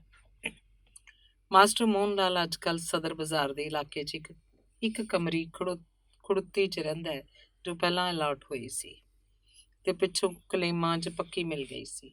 ਪਾਕਿਸਤਾਨ ਬਣਨ ਪਿੱਛੋਂ ਇਸ ਮਿਲ ਮਿਲਾ ਕੇ ਇਸ ਇਲਾਕੇ ਦੇ ਇੱਕ ਸਰਕਾਰੀ ਸਕੂਲ 'ਚ ਨੌਕਰੀ ਲੈ ਲਈ ਸੀ ਤੇ ਹੁਣ ਇਹਨੂੰ ਰਿਟਾਇਰ ਹੋਇਆਂ ਵੀ 15 ਸਾਲ ਹੋ ਗਏ ਸੀ। ਘਰ ਵਿੱਚ ਉਹ ਤੇ ਉਹਦੀ ਬੁੱਢੀ ਸਾਥਣ ਹਰਦਈ ਹੈ। ਸਾਰੀ ਉਮਰ ਦੋਵੇਂ ਆਪਣੇ ਬੱਚੇ ਦੇ ਮੂੰਹ ਨੂੰ ਸਹਿਕਦੇ ਰਹੇ ਪਰ ਔਲਾਦ ਨਹੀਂ ਹੋਈ। ਘਰ ਦਾ ਗੁਜ਼ਾਰਾ ਉਹ ਆਪਣੀ ਪੈਨਸ਼ਨ ਤੇ ਬੈਂਕ ਵਿੱਚ ਕੁਝ ਜੋੜ ਰੱਖੇ ਪੈਸਿਆਂ ਨੂੰ ਹੌਲੀ-ਹੌਲੀ ਭੋਰ ਕੇ ਕਰ ਲੈਂਦੇ ਹਨ। ਦੁਪਹਿਰ ਨੂੰ ਰੋਟੀ ਖਾ ਕੇ ਇਹ ਹਰ ਰੋਜ਼ ਅਖਬਾਰ ਰਸਾਲੇ ਪੜ੍ਹਨ ਲਈ ਇਸ ਸਰਕਾਰੀ ਲਾਇਬ੍ਰੇਰੀ 'ਚ 2-3 ਘੰਟਿਆਂ ਲਈ ਆ ਬੈਠਦਾ ਹੈ। ਇਹ ਲਾਇਬ੍ਰੇਰੀ ਉਹਦੇ ਘਰ ਤੋਂ ਬਹੁਤੀ ਦੂਰ ਨਹੀਂ। ਇਸ ਬਹਾਨੇ ਸੈਰ ਵੀ ਹੋ ਜਾਂਦੀ ਹੈ ਤੇ ਅਖਬਾਰਾਂ ਵੀ ਪੜ੍ਹ ਲਈਆਂ ਜਾਂਦੀਆਂ। ਬਾਜ਼ਾਰ ਜਾ ਕੇ ਉਹਦੇ 3 ਅਖਬਾਰਾਂ ਵੇਚਣ ਵਾਲਿਆਂ ਤੋਂ ਉਸ ਅਖਬਾਰ ਦਾ ਪਤਾ ਕੀਤਾ ਜਿਸ 'ਚ ਉਹਦੇ ਸ਼ਾਗਿਰਦ ਜੋਗਿੰਦਰ ਸਿੰਘ ਦੀ ਫੋਟੋ ਛਪੀ ਸੀ। ਪਰ ਅਖਬਾਰ ਉਰਦੂ ਦੀ ਹੋਣ ਕਾਰਨ ਉਹਨੂੰ ਇਸ ਇਲਾਕੇ ਵਿੱਚ ਕਿਧਰੋਂ ਨਾ ਮਿਲੀ। ਦਿੱਲੀ 'ਚ ਉਰਦੂ ਨਾਲ ਇਹ ਸਲੂਕ ਉਹ ਮੂੰਹ 'ਚ ਬੜਬੜਾਇਆ, ਪਰ ਉਸ ਆਪਣੇ ਉਤਸ਼ਾਹ ਨੂੰ ਕਿਸੇ ਗੱਲੋਂ ਘੱਟ ਨਾ ਹੋਣ ਦਿੱਤਾ ਤੇ ਕਾਹਲੀ ਘਰ ਵੱਲ ਚੱਲ ਪਿਆ। ਅੱਜ ਬੜੇ ਖੁਸ਼ ਪਏ ਨਜ਼ਰ ਆਉਂਦੇ ਹੋ, ਕੀ ਮਿਲ ਗਿਆ ਜੀ? ਘਰ ਵੜਨ ਸਮੇਂ ਹਰਦਈ ਨੇ ਉਸਦੇ ਚਮਕਦੇ ਚਿਹਰੇ ਨੂੰ ਵੇਖ ਕੇ ਆਖਿਆ, ਪਤਾ ਹੀ ਸਾਡਾ ਆਪਣਾ ਜੋਗਿੰਦਰ ਅੱਜ ਕੱਲ੍ਹ ਬੜਾ ਵੱਡਾ ਪ੍ਰੋਫੈਸਰ ਲੱਗਾ ਹੋਇਆ ਈ। ਇੱਥੇ ਨੈਸ਼ਨਲ ਕਾਲਜ 'ਚ ਸਾਡੇ ਗੁਆਂਢ ਤੇ ਸਾਨੂੰ ਪਤਾ ਹੀ ਨਹੀਂ। ਮਾਸਟਰ ਮੋਹਨ ਲਾਲ ਸਭ ਕੁਝ ਇੱਕੋ ਵਾਰੀ ਕਹਿ ਗਿਆ। ਕਿਹੜਾ ਜੋਗਿੰਦਰ? ਹਰਦਈ ਨੇ ਹੈਰਾਨ ਹੋ ਕੇ ਪੁੱਛਿਆ। ਉਹ ਆਪਣੇ ਚੌਧਰੀ ਸੋਹਣ ਸਿੰਘ ਦਾ ਪੁੱਤਰ। ਕਿਹੜੇ ਚੌਧਰੀ ਸੋਹਣ ਸਿੰਘ ਦਾ? ਉਹ ਤੈਨੂੰ ਤਾਂ ਭਲੀਏ ਲੋਕੇ ਕੁਝ ਯਾਦ ਹੀ ਨਹੀਂ ਰਹਿੰਦਾ। ਧਮਾਲੀ ਪਿੰਡ ਦੇ ਚੌਧਰੀ ਸੋਹਣ ਸਿੰਘ ਨੂੰ ਤੂੰ ਭੁੱਲ ਗਈ, ਜਿਹਦੀ ਹਵੇਲੀ 'ਚ ਅਸਾਂ 10 ਸਾਲ ਕੱਟੇ ਸਨ। ਅੱਛਾ, ਹੁਣ ਯਾਦ ਆਇਆ। ਮੁੱਦਤਾਂ ਹੋ ਗਈਆਂ ਨੇ ਤੇ ਹੁਣ ਬਹੁਤਾ ਕੁਝ ਵਿਸਰ ਹੀ ਗਿਆ। ਹਲਾ ਆਪਣਾ ਜੋਗਿੰਦਰ ਕਿੱਥੇ ਮਿਲਿਆ ਏ? ਮਿਲਿਆ ਨਹੀਂ, ਉਹਦੀ ਤਸਵੀਰ ਅੱਜ ਅਖਬਾਰ 'ਚ ਛਪੀ ਏ। ਮੈਂ ਸੋਚਣਾ ਕੱਲ ਉਹਨੂੰ ਮਿਲ ਆਵਾਂ। ਇੱਥੇ ਨੇੜੇ ਹੀ ਹੈ ਕਰੋਲ ਬਾਗ, ਜਿੱਥੇ ਉਹ ਕਾਲਜ 'ਚ ਪ੍ਰੋਫੈਸਰ ਲੱਗਾ ਹੋਇਆ ਹੈ। Doctor Joginder Singh MA PhD। ਉਹ ਡਾਕਟਰ ਇਹ ਤਾਂ ਚੰਗਾ। ਕੱਲ ਦਾ ਮੈਨੂੰ ਕਮਰੋੜਾਂ 'ਚ ਕੁਝ ਦਰਦ ਹੋ ਰਿਹਾ, ਉਹਨੂੰ ਕੱਲ ਵਿਖਾ ਵੇਖਾਂਗੇ। ਪਗਲੀਏ, ਉਹ ਦਵਾਈਆਂ ਦਾ ਡਾਕਟਰ ਨਹੀਂ, ਕਿਤਾਬਾਂ ਦਾ ਡਾਕਟਰ ਏ, ਪੜ੍ਹਾਈ ਦਾ ਵੱਡਾ ਅਫਸਰ PhD। ਫਿਰ ਉਹ ਸਾਨੂੰ ਕਿੱਥੇ ਪਛਾਣਨਾ ਹੈ? ਅੱਜ ਕੱਲ੍ਹ ਆਪਣੇ ਨਹੀਂ ਸਿਆਣਦੇ, ਉਹਦਾ ਫਿਰ ਪਰਾਇਆ ਸ਼ਬਦ ਨੇ ਜਿਵੇਂ ਮਾਸਟਰ ਮੋਹਨ ਲਾਲ ਦੇ ਕੋਮਲ ਹਿਰਦੇ ਨੂੰ ਬੰਦੂਕ ਦੀ ਗੋਲੀ ਬਣ ਕੇ ਜ਼ਖਮੀ ਕਰ ਦਿੱਤਾ ਹੋਵੇ। ਉਹਨੂੰ ਹਰਦਈ ਤੇ ਕੁਝ ਗੁੱਸਾ ਆ ਗਿਆ। ਪਰਾਇਆ ਕਿੱਥੇ ਹੈ? ਤੈਨੂੰ ਪਤਾ ਨਹੀਂ ਮੈਂ 8 ਸਾਲ ਉਸ ਤੇ ਮਗਜ਼ ਪੱਚੀ ਕੀਤੀ ਸੀ ਤੇ ਹੁਣ ਉਹ ਵੱਡਾ ਆਦਮੀ ਬਣ ਗਿਆ ਤਾਂ ਹੀ ਆਪਣੇ ਉਸਤਾਦ ਨੂੰ ਸਿਆਣੇਗਾ ਨਹੀਂ? ਨਹੀਂ, ਮੇਰਾ ਦਿਲ ਕਹਿੰਦਾ ਕਿ ਉਹ ਮੈਨੂੰ ਜ਼ਰੂਰ ਪਛਾਣੇਗਾ ਤੇ ਆਪਣੇ ਦੋਸਤਾਂ ਸ਼ਾਗਿਰਦਾਂ ਨਾਲ ਮੇਰੀ ਜਾਣ ਪਛਾਣ ਕਰਾਏਗਾ ਕਿ ਉਹ ਮਾਸਟਰ ਮੋਹਨ ਲਾਲ ਹਨ ਜਿਨ੍ਹਾਂ ਮੈਨੂੰ ਕੱਚੀ ਤੋਂ ਲੈ ਕੇ 8ਵੀਂ ਤੱਕ ਪੜ੍ਹਾਇਆ ਸੀ। ਆਖਰ ਉਹ ਪੁੱਤਰ ਤਾਂ ਚੌਧਰੀ ਸੋਹਣ ਲਾਲ ਦਾ ਹੀ ਹੈ ਨਾ। ਤੁਸੀਂ ਤਾਂ ਉਹਨੂੰ ਕਈ ਵਾਰੀ ਮਾਰਿਆ ਵੀ ਸੀ। ਪਗਲੀਏ, ਉਸਤਾਦ ਸ਼ਾਗਿਰਦ ਨੂੰ ਉਹਦੀ ਬਿਹਤਰੀ ਲਈ ਸਜ਼ਾ ਦਿੰਦਾ, ਦੁੱਖ ਦੇਣ ਲਈ ਨਹੀਂ। ਆਪਣੇ ਇਲਾਕੇ ਦੀਆਂ ਗੱਲਾਂ ਹੋਰ ਸੀ, ਹੁਣ ਤਾਂ ਲੋਕਾਂ ਦੇ ਖੂਨ ਪਤਲੇ ਪੈ ਗਏ ਨੇ। ਨਹੀਂ ਨਹੀਂ, ਤੂੰ ਵੇਖੀ ਉਹ ਮੇਰੀ ਕਿੰਨੀ ਇੱਜ਼ਤ ਕਰੇਗਾ। ਮੈਂ ਉਹਦੇ ਸੁਭਾਅ ਤੋਂ ਚੰਗੀ ਤਰ੍ਹਾਂ ਵਾਕਫ ਹਾਂ। ਕਹਿਣ ਨੂੰ ਤਾਂ ਮਾਸਟਰ ਮੋਹਨ ਲਾਲ ਨੇ ਸਾਰਾ ਕੁਝ ਬੜੇ ਦਾਈਏ ਨਾਲ ਕਹਿ ਦਿੱਤਾ, ਪਰ ਉਹਦੇ ਮਨ ਦੇ ਕਿਸੇ ਕੋਨੇ 'ਚੋਂ ਇੱਕ ਆਵਾਜ਼ ਉੱਠੀ, ਜੇ ਉਸ ਤੈਨੂੰ ਸਿਆਣਿਆ ਹੀ ਨਾ, ਜਾਂ ਸਿਆਣ ਕੇ ਵੀ ਉਸ ਤੈਨੂੰ ਬੁਲਾਇਆ ਨਾ, ਫੇਰ? ਇਹ ਸੋਚ ਕੇ ਉਹਦੇ ਉਤਸ਼ਾਹ ਨੂੰ ਕੁਝ ਘਟਾ ਦਿੱਤਾ। ਉਹ ਆਪਣੀ ਪਤਨੀ ਨੂੰ ਕਦੀ ਨਾਲ ਨਹੀਂ ਖੜੇਗਾ। ਇਕੱਲਿਆਂ ਹੋਈ ਬੇਇੱਜ਼ਤੀ ਦੀ ਨੋਕ ਘੱਟ ਚੁੱਭਦੀ ਏ ਤੇ ਕਲਪਨਾ ਨਾਲ ਉਹਨੂੰ ਸੁਖਾਵਾਂ ਵੀ ਦੱਸਿਆ ਜਾ ਸਕਦਾ ਹੈ। ਰਾਤੀ ਰੋਟੀ ਖਾ ਕੇ ਆਪਣੇ ਬਿਸਤਰੇ 'ਚ ਲੇਟਿਆ ਲੇਟਿਆ ਦੋ ਦਲੀਲੀਆਂ ਦੇ ਭੰਵਰ 'ਚ ਰੁੜਦਾ ਰਿਹਾ। ਕਦੀ ਸੋਚਦਾ ਜੋਗਿੰਦਰ ਮੈਨੂੰ ਪਛਾਣ ਲਏਗਾ। ਜਦੋਂ ਮੈਂ ਦੱਸਾਂਗਾ ਕਿ ਮੈਂ ਮਾਸਟਰ ਮੋਹਨ ਲਾਲ ਹਾਂ ਤਾਂ ਉਹ ਖੁਸ਼ੀ ਨਾਲ ਪਾਗਲ ਹੋ ਜਾਏਗਾ, ਮੈਨੂੰ ਜੱਫੀ 'ਚ ਲੈ ਲਏਗਾ, ਆਪਣੇ ਪ੍ਰਿੰਸੀਪਲ ਕੋਲ ਲਿਜਾ ਕੇ ਬੜੇ ਅਦਬ ਨਾਲ ਮੇਰੀ ਜਾਣ ਪਛਾਣ ਕਰਾਏਗਾ ਕਿ ਮੈਂ ਅੱਜ ਜੋ ਕੁਝ ਵੀ ਹਾਂ ਇਹਨਾਂ ਮਾਸਟਰ ਹੋਰਾਂ ਦੀ ਬਦੌਲਤ ਹਾਂ। ਫਿਰ ਸੋਚਦਾ ਜੋਗਿੰਦਰ ਉਸ ਵੇਲੇ ਆਖਰ ਇੱਕ ਬੱਚਾ ਹੀ ਦਾ ਸੀ, ਤੇ ਬਚਪਨ ਦੀਆਂ ਸਾਰੀਆਂ ਗੱਲਾਂ ਇੰਨੇ ਸਾਲਾਂ ਤੀਕ ਕਿੱਥੇ ਯਾਦ ਰਹਿੰਦੀਆਂ ਨੇ। ਤੇ ਜੇ ਉਹ ਨਾ ਸਿਆਣਿਆ ਤਾਂ ਮੇਰੀ ਬੜੀ ਬੇਇੱਜ਼ਤੀ ਹੋਏਗੀ। ਸ਼ਾਗਿਰਦ ਕੋਲੋਂ ਬੇਇੱਜ਼ਤੀ ਕਰਵਾਉਣ ਨਾਲੋਂ ਤਾਂ ਨਾ ਜਾਣਾ ਚੰਗਾ ਹੁੰਦਾ ਹੈ। ਮੇਰਾ ਖੁਸ਼ਗਵਾਰ ਭਰਮ ਤਾਂ ਬਣਿਆ ਰਹੇਗਾ। ਹਰਦਈ ਦੇ ਸ਼ਾਮੀ ਆਖੇ ਸ਼ਬਦ ਉਹਨੂੰ ਫੇਰ ਯਾਦ ਆਏ, ਅੱਜ ਕੱਲ੍ਹ ਆਪਣੇ ਨਹੀਂ ਸਿਆਣਦੇ, ਉਹ ਤਾਂ ਫੇਰ ਪਰਾਇਆ। ਤੇ ਇਸ ਦੋ ਦਲੀਲੀਆਂ ਦੇ ਝੱਖੜ ਵਿੱਚ ਪਤਾ ਨਹੀਂ ਕਿਸ ਵੇਲੇ ਉਹਨੂੰ ਨੀਂਦ ਆ ਗਈ। ਸਵੇਰੇ ਜਾਗਣ ਸਮੇਂ ਵੀ ਇਹੋ ਖਿਆਲ ਉਹਨੂੰ ਘੇਰੀ ਬੈਠਾ ਸੀ। ਅਚੇਤ ਹੀ ਉਸ ਆਪਣੇ ਟਰੰਕ ਨੂੰ ਖੋਲ੍ਹਿਆ, ਇੱਕ ਘਰੀ ਧੋਤੀ ਹੋਈ ਸਲਵਾਰ ਤੇ ਕਮੀਜ਼ ਕੱਢੀ, ਹੇਠੋਂ ਘਸੀ ਪੁਰਾਣੀ ਲੂੰਗੀ ਕੱਢੀ, ਕਿੱਲੀ ਨਾਲੋਂ ਕੁੱਲਾ ਲਾਇਆ, ਉਹਨੂੰ ਝਾੜਿਆ ਪੁੰਝਿਆ। ਸਰੀਰ ਤਿਆਰੀ ਕਰ ਰਿਹਾ ਸੀ ਜਾਣ ਦੀ, ਪਰ ਮਨ ਇੰਜ ਕਰਨ ਤੋਂ ਮਨਾ ਕਰ ਰਿਹਾ ਸੀ। ਹਰਦਈ ਨੇ ਉਹਨੂੰ ਤਿਆਰੀ ਕਰਦਿਆਂ ਵੇਖ ਕੇ ਪੁੱਛਿਆ, ਫਿਰ ਮਨ ਬਣਾ ਲਿਆ ਜੇ ਜਾਣ ਦਾ? ਹਾਂ, ਮੈਂ ਸੋਚਣਾ ਆਪਣੇ ਜੋਗਿੰਦਰ ਨੂੰ ਇੱਕ ਵਾਰੀ ਵੇਖ ਤਾਂ ਆਵਾਂ ਕਿ ਉਹੀ ਜੋਗਿੰਦਰ ਹੈ ਕਿ ਕੋਈ ਹੋਰ। ਫਿਰ ਮੈਨੂੰ ਵੀ ਨਾਲ ਲੈ ਚਲੋ। ਉਸ ਵੱਲੋਂ ਤੁਹਾਡਾ ਕੀਤਾ ਆਦਰ ਮਾਣ ਵੇਖ ਕੇ ਮੇਰਾ ਚਿੱਤ ਬੜਾ ਪ੍ਰਸੰਨ ਹੋਏਗਾ। ਮੇਰਾ ਦਿਲ ਵੀ ਆਪਣੇ ਜੋਗਿੰਦਰ ਨੂੰ ਮਿਲਣ ਲਈ ਕਰਦਾ ਹੈ। ਨਹੀਂ ਅੱਜ ਨਹੀਂ, ਫਿਰ ਕਦੀ ਤੈਨੂੰ ਨਾਲ ਲੈ ਚੱਲਾਂਗਾ, ਭਾਵੇਂ ਉਹ ਆਪ ਹੀ ਮੈਨੂੰ ਮਿਲਣ ਚਲਾ ਆਵੇ। ਹਰਦਈ ਨੇ ਪੁੱਤਰ ਮੂੰਹ 'ਚ ਆਖਿਆ। ਚਾਹ ਪੀਣ ਵੇਲੇ ਉਸ ਹਰਦਈ ਨੂੰ 2 ਪਰਾਂਠੇ ਬਣਾਉਣ ਲਈ ਆਖਿਆ, ਚਾਹ ਦੀ ਚਾਹ, ਰੋਟੀ ਦੀ ਰੋਟੀ। ਤੇ ਆਪਣੇ ਸ਼ਾਗਿਰਦ ਵੱਲੋਂ ਹੋਣ ਵਾਲੀ ਖਾਤਰ ਤਵੱਜੋ ਲਈ ਵੀ ਤਾਂ ਭੁੱਖ ਰੱਖ ਲਓ, ਹਰਦਈ ਨੇ ਮੁਸਕਰਾਉਂਦਿਆਂ ਆਖਿਆ। ਮਾਸਟਰ ਮੋਹਨ ਲਾਲ ਨੇ ਉਹਦੀ ਮੁਸਕਰਾਹਟ ਪਿੱਛੇ ਲੁਕੇ ਵਿਅੰਗ ਜਾਂ ਉਤਸ਼ਾਹ ਨੂੰ ਪੜ੍ਹਨਾ ਚਾਹਿਆ, ਪਰ ਸਾਰੀ ਉਮਰ ਪੜ੍ਹਨ ਪੜ੍ਹਾਉਣ ਦਾ ਕੰਮ ਕਰਨ ਵਾਲੇ ਮਾਸਟਰ ਵੀ ਉਹਨੂੰ ਲੁਕੇ ਭਾਵ ਨੂੰ ਨਾ ਪੜ੍ਹ ਸਕਿਆ। ਉਹਨੂੰ ਤਿਆਰ ਹੁੰਦਿਆਂ ਹਰਦਈ ਸੱਧਰਾਂ ਨਾਲ ਵੇਖਦੀ ਰਹੀ। ਘਰ ਦੀ ਧੋਤੀ ਸਲਵਾਰ 'ਚ ਉਸ ਨਾੜਾ ਪਾ ਦਿੱਤਾ, ਟਰੰਕ 'ਚੋਂ ਤਿੱਲੇ ਦੀ ਪੁਰਾਣੀ ਘਸੀ ਜੁੱਤੀ ਉਸ ਕੱਢ ਲਿਆਂਦੀ। ਮਾਸਟਰ ਮੋਹਨ ਲਾਲ ਨੇ ਆਪਣੀ ਸ਼ੇਵ ਵੀ ਬੜੀ ਸੱਧਰ ਨਾਲ ਬਣਾਈ ਤੇ ਹੱਥ ਨਾਲ ਸਰੋਂ ਦਾ ਤੇਲ ਲਾ ਕੇ ਆਪਣੇ ਮੂੰਹ ਨੂੰ ਚੁੱਪੜ ਲਿਆ ਤਾਂ ਕਿ ਸਰਦੀ ਦੀ ਖੁਸ਼ਕੀ ਦੇ ਕੋਈ ਨਿਸ਼ਾਨ ਨਾ ਰਹਿ ਜਾਣ। ਤੇ ਜਾਣ ਵੇਲੇ ਹਰਦਈ ਨੇ ਧੋਤਾ ਰੁਮਾਲ ਫੜਾਉਂਦਿਆਂ ਪੁੱਛਿਆ, ਕੋਲ ਪੈਸੇ ਹੈਗੇ ਜੇ ਨਾ? ਪੈਦਲ ਨਾ ਜਾਣਾ, ਬੱਸ ਦੀ ਟਿਕਟ ਲੈ ਲੈਣੀ, ਨਾਲੇ ਛੇਤੀ ਮੁੜਨਾ। ਨਾਲ ਹੀ ਉਸ ਮਾਨੀ ਮਨ ਭਗਵਾਨ ਅੱਗੇ ਅਰਦਾਸ ਕੀਤੀ ਕਿ ਉਹਦੇ ਸਿਰ ਦਾ ਸਾਈਂ ਖੈਰ ਖੈਰੀਅਤ ਨਾਲ ਤੇ ਸਤਿਕਾਰ ਪ੍ਰਾਪਤ ਕਰਕੇ ਮੁੜੇ। ਭੀੜ ਭੜੱਕੀ ਦਿੱਲੀ ਦਾ ਕੁਝ ਇਤਬਾਰ ਨਹੀਂ। ਕਾਲਜ ਦੇ ਗੇਟ ਤੱਕ ਤਾਂ ਮਾਸਟਰ ਮੋਹਨ ਲਾਲ ਕਿਸੇ ਅਗੰਮੀ ਚਾਅ ਤੇ ਉਮੰਗ ਅੰਦਰ ਪਹੁੰਚ ਗਿਆ, ਪਰ ਕਾਲਜ ਦੇ ਅੰਦਰ ਵੜਨ ਸਮੇਂ ਉਹਦੇ ਪੈਰ ਨਟਕ ਗਏ। ਉਹ ਕਿਸੇ ਕਾਲਜ 'ਚ ਨਹੀਂ ਸੀ ਪੜ੍ਹ ਸਕਿਆ। ਉਹਦੇ ਪਿਤਾ ਦੀ ਮੌਤ ਮੈਟ੍ਰਿਕ ਪਾਸ ਕਰਨ ਸਮੇਂ ਹੋ ਗਈ ਸੀ। ਕਾਲਜ ਦੀ ਸ਼ਾਨਦਾਰ ਇਮਾਰਤ, ਉਸ ਅੰਦਰ ਆਉਂਦੇ ਜਾਂਦੇ ਵਿਦਿਆਰਥੀਆਂ ਦੀ ਪੁਸ਼ਾਕ, ਚਟਕ ਮਟਕ ਤੇ ਅੰਗਰੇਜ਼ੀ ਗਿਟਮਿਟ ਨੇ ਉਹਨੂੰ ਕਈ ਵਾਰੀ ਫਿਰ ਸੋਚਣ ਤੇ ਮਜਬੂਰ ਕਰ ਦਿੱਤਾ ਕਿ ਮੈਂ ਅੰਦਰ ਜਾਵਾਂ ਕਿ ਇੱਥੋਂ ਹੀ ਵਾਪਸ ਚਲਾ ਜਾਵਾਂ।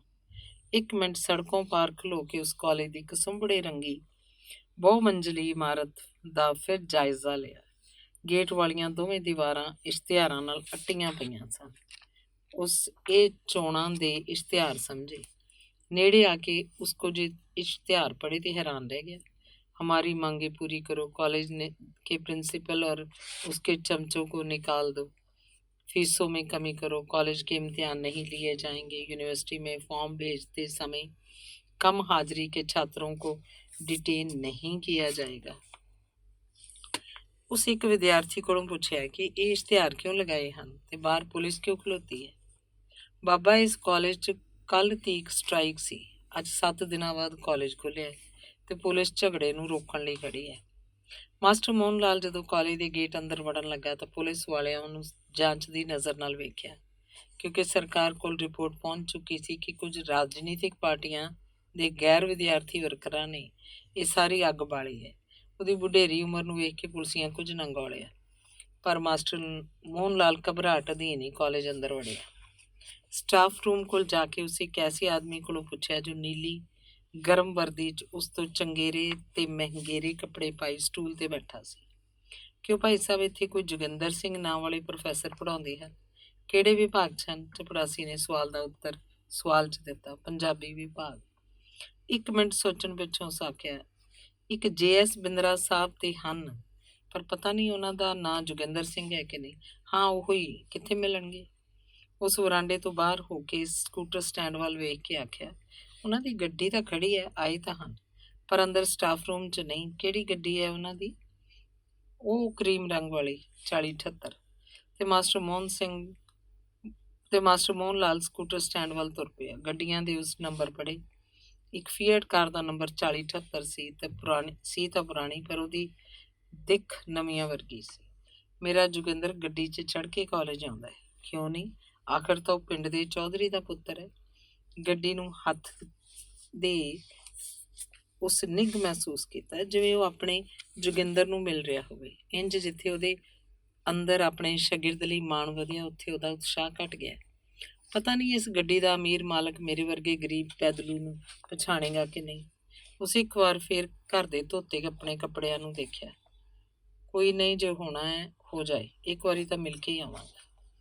ਉੱਥੇ ਕੁਝ ਦੇਰ ਰੁਕਣ ਪਿੱਛੋਂ ਫਿਰ ਉਸੇ ਚਪੜਾਸੀ ਕੋਲ ਆ ਗਿਆ। ਪ੍ਰੋਫੈਸਰ ਬਿੰਦਰਾ ਸਾਹਿਬ ਕਿੱਥੇ ਤੇ ਕਦੋਂ ਮਿਲ ਸਕਣਗੇ?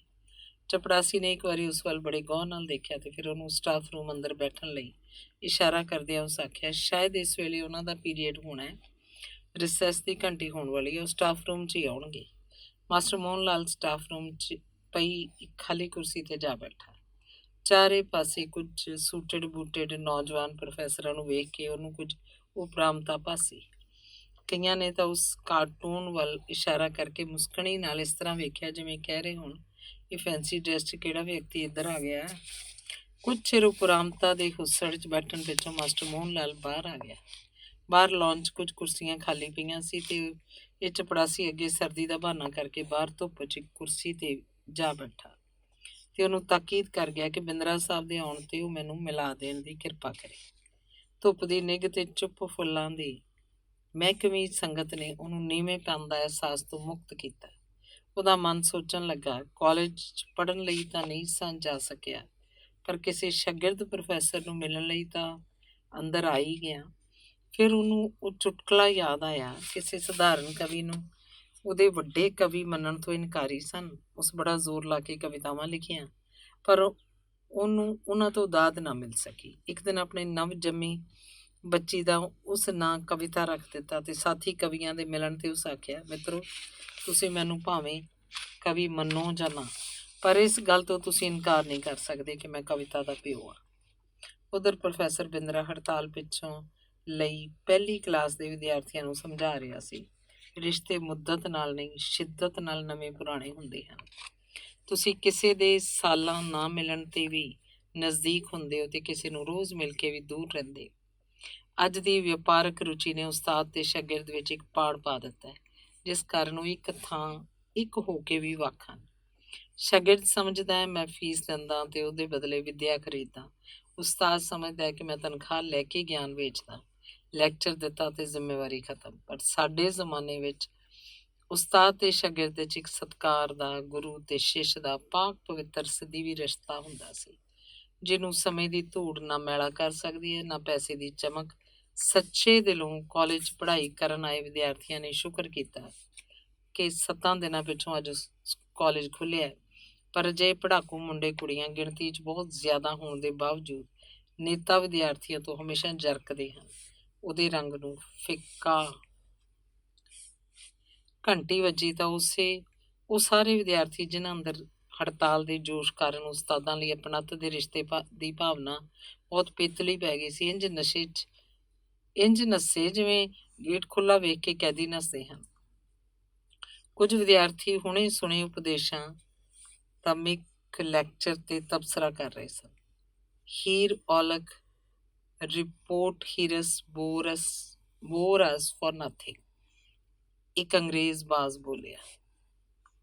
ਪ੍ਰੋਫੈਸਰ, ਲੋਕ ਉਪਦੇਸ਼ ਦੇਣ ਦੀ ਬਿਮਾਰੀ ਤੋਂ ਕਦੇ ਨਹੀਂ ਬਚ ਸਕਦੇ, ਇੱਕ ਨੇਤਾ ਵਿਦਿਆर्थी ने जोश चा के किया। अजी इनकी तो वही बात है, पिदरम सुल्तान बुद्ध, एक फारसी दान ने नफरत ਨਾਲ ਆਖਿਆ। ਰਿਸੈਸ ਦਾ ਪੀਰੀਅਡ ਹੋਣ ਕਾਰਨ ਕੁਝ ਵਿਦਿਆਰਥੀ ਉੱਪਰਲੀ ਤੇ ਹੇਠਲੀ ਮੰਜ਼ਿਲਾਂ ਦੇ ਵਰਾਂਡਿਆਂ 'ਚ ਧੁੱਪ ਦਾ ਚਿਟਕਾ ਲਵਾਉਣ ਲਈ ਖਲੋ ਗਏ।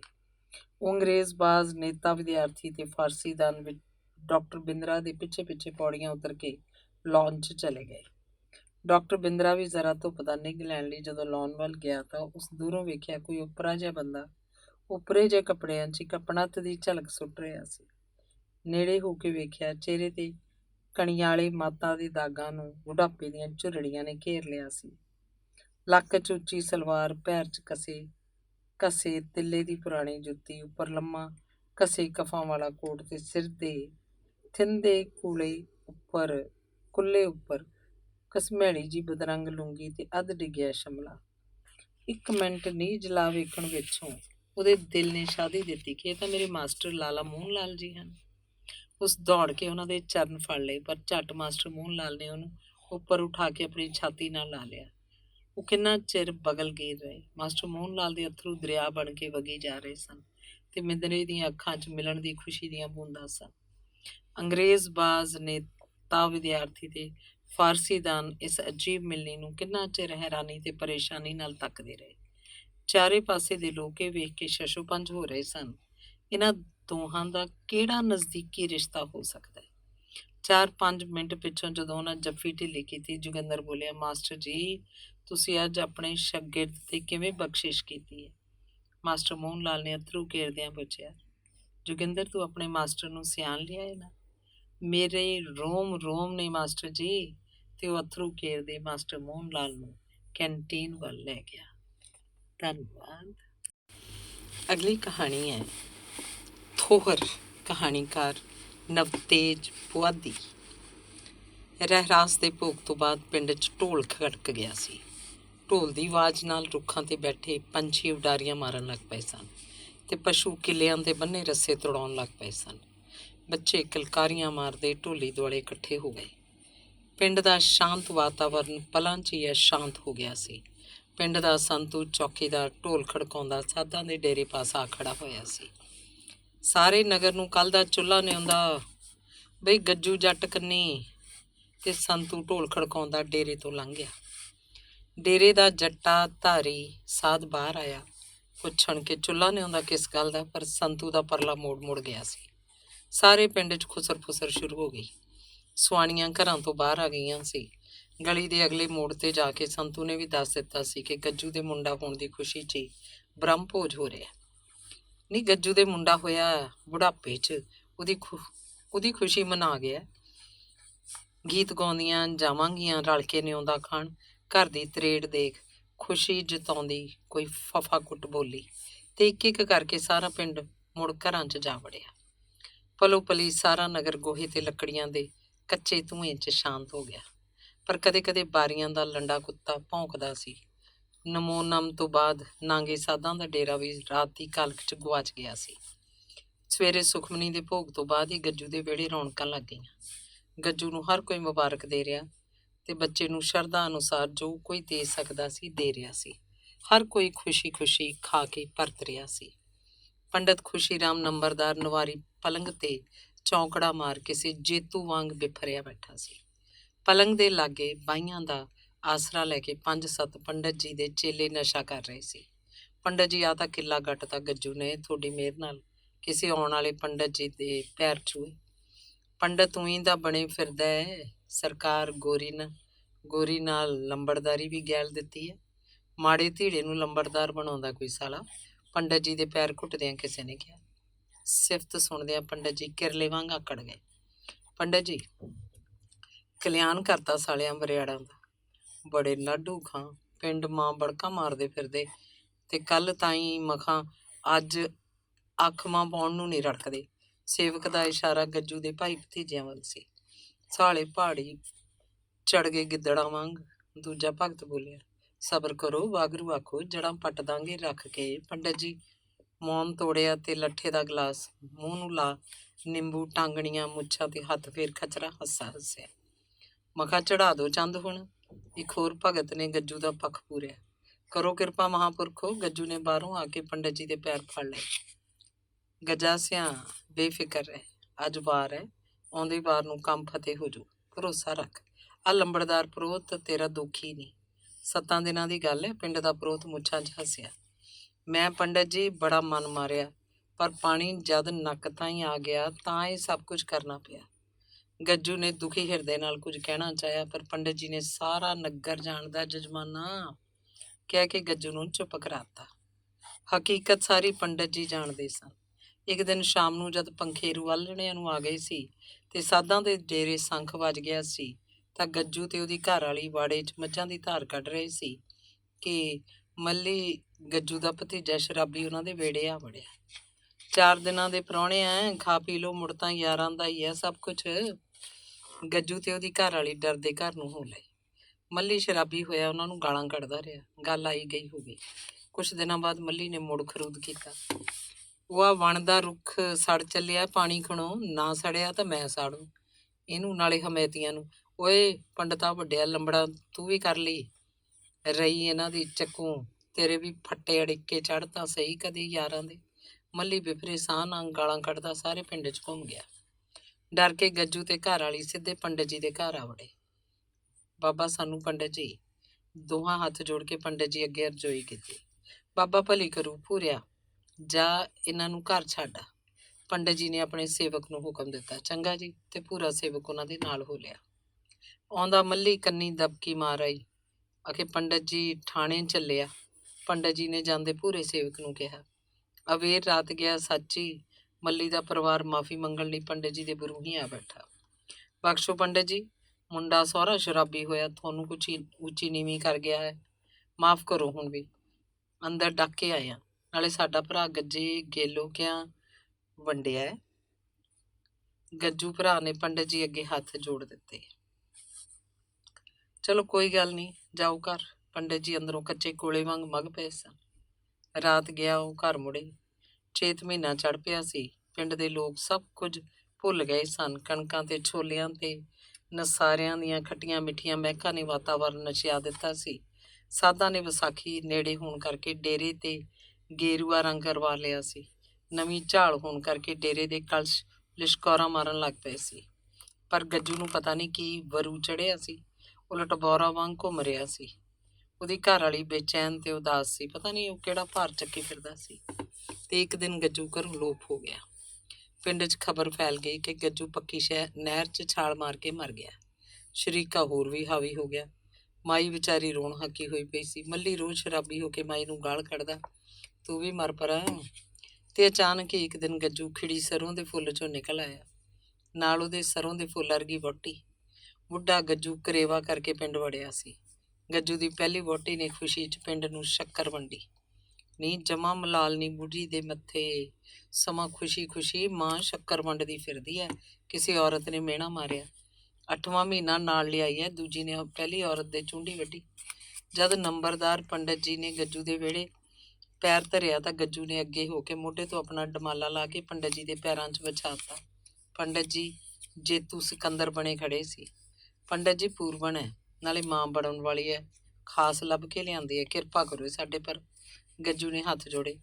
ਗੱਜਾ ਸਿਆਂ ਤੂੰ ਪਿੱਪਲ ਲਾ ਤਾਂ ਵਿਹੜੇ, ਮਾਂ ਆਉਣ ਵਾਲਾ ਸਮਾਂ ਯਾਦ ਕਰੂ ਤੈਨੂੰ। ਰੱਬ ਭਲੀ ਤੇਰੀ ਵੇਲ ਵਧੇ। ਆਸ਼ੀਰਵਾਦ ਦੇ ਪੰਡਤ ਜੀ ਘਰ ਪਰਤ ਗਏ। ਗੱਜੂ ਦੇ ਭਾਈ ਭਤੀਜਿਆਂ ਇੱਕ ਵਾਰ ਤਾਂ ਪਿੰਡ 'ਚ ਖੌਰੂ ਪਾਤਾ। ਛਵੀਆਂ ਦੇ ਕਿਰਪਾਨਾਂ ਨੇ ਪਿੰਡ 'ਚ ਲਿਸ਼ਕੋਰਾਂ ਮਾਰੀਆਂ, ਪਰ ਨੰਬਰਦਾਰ ਪੰਡਤ ਜੀ ਦੇ ਹੁੰਦਿਆਂ ਕੋਈ ਗੱਜੂ ਦਾ ਵਾਲ ਵਿੰਗਾ ਨਾ ਕਰ ਸਕਿਆ। ਕਈ ਵਾਰ ਕਾਲੀਆਂ ਘਟਾਵਾਂ ਗੱਜੂ ਦੇ ਸਿਰ ਤੇ ਮੰਡਲਾਈਆਂ, ਪਰ ਹਰ ਵਾਰ ਪੂਰੇ ਦੇ ਬੁੱਲਿਆਂ ਵਾਂਗ ਉੜ ਗਈਆਂ। ਤੇ ਮਾਈ ਗੱਜੂ ਦੀ ਪਹਿਲੀ ਤੀਵੀਂ ਮਰਦਾਂ ਤੋਂ ਵੀ ਅੱਗੇ ਸੀ। ਉਹਨੂੰ ਇਸ ਗੱਲ ਦਾ ਕੋਈ ਮਲਾਲ ਨਹੀਂ ਸੀ ਕਿ ਉਹਦੀ ਸੌਂਕਣ ਆ ਗਈ, ਸਗੋਂ ਉਹਨੂੰ ਇਸ ਗੱਲ ਦੀ ਖੁਸ਼ੀ ਸੀ ਕਿ ਉਹਨਾਂ ਦੀ ਜੱਦ ਅੱਗੇ ਤੁਰਨ ਲੱਗੀ ਸੀ ਤੇ ਵਿਹੜੇ 'ਚ ਲਾਈ ਪਿੱਪਲ ਨੂੰ ਟੂਸੇ ਤੇ ਪਪੀਸੀਆਂ ਫੁੱਟਣ ਲੱਗੇ ਸੀ।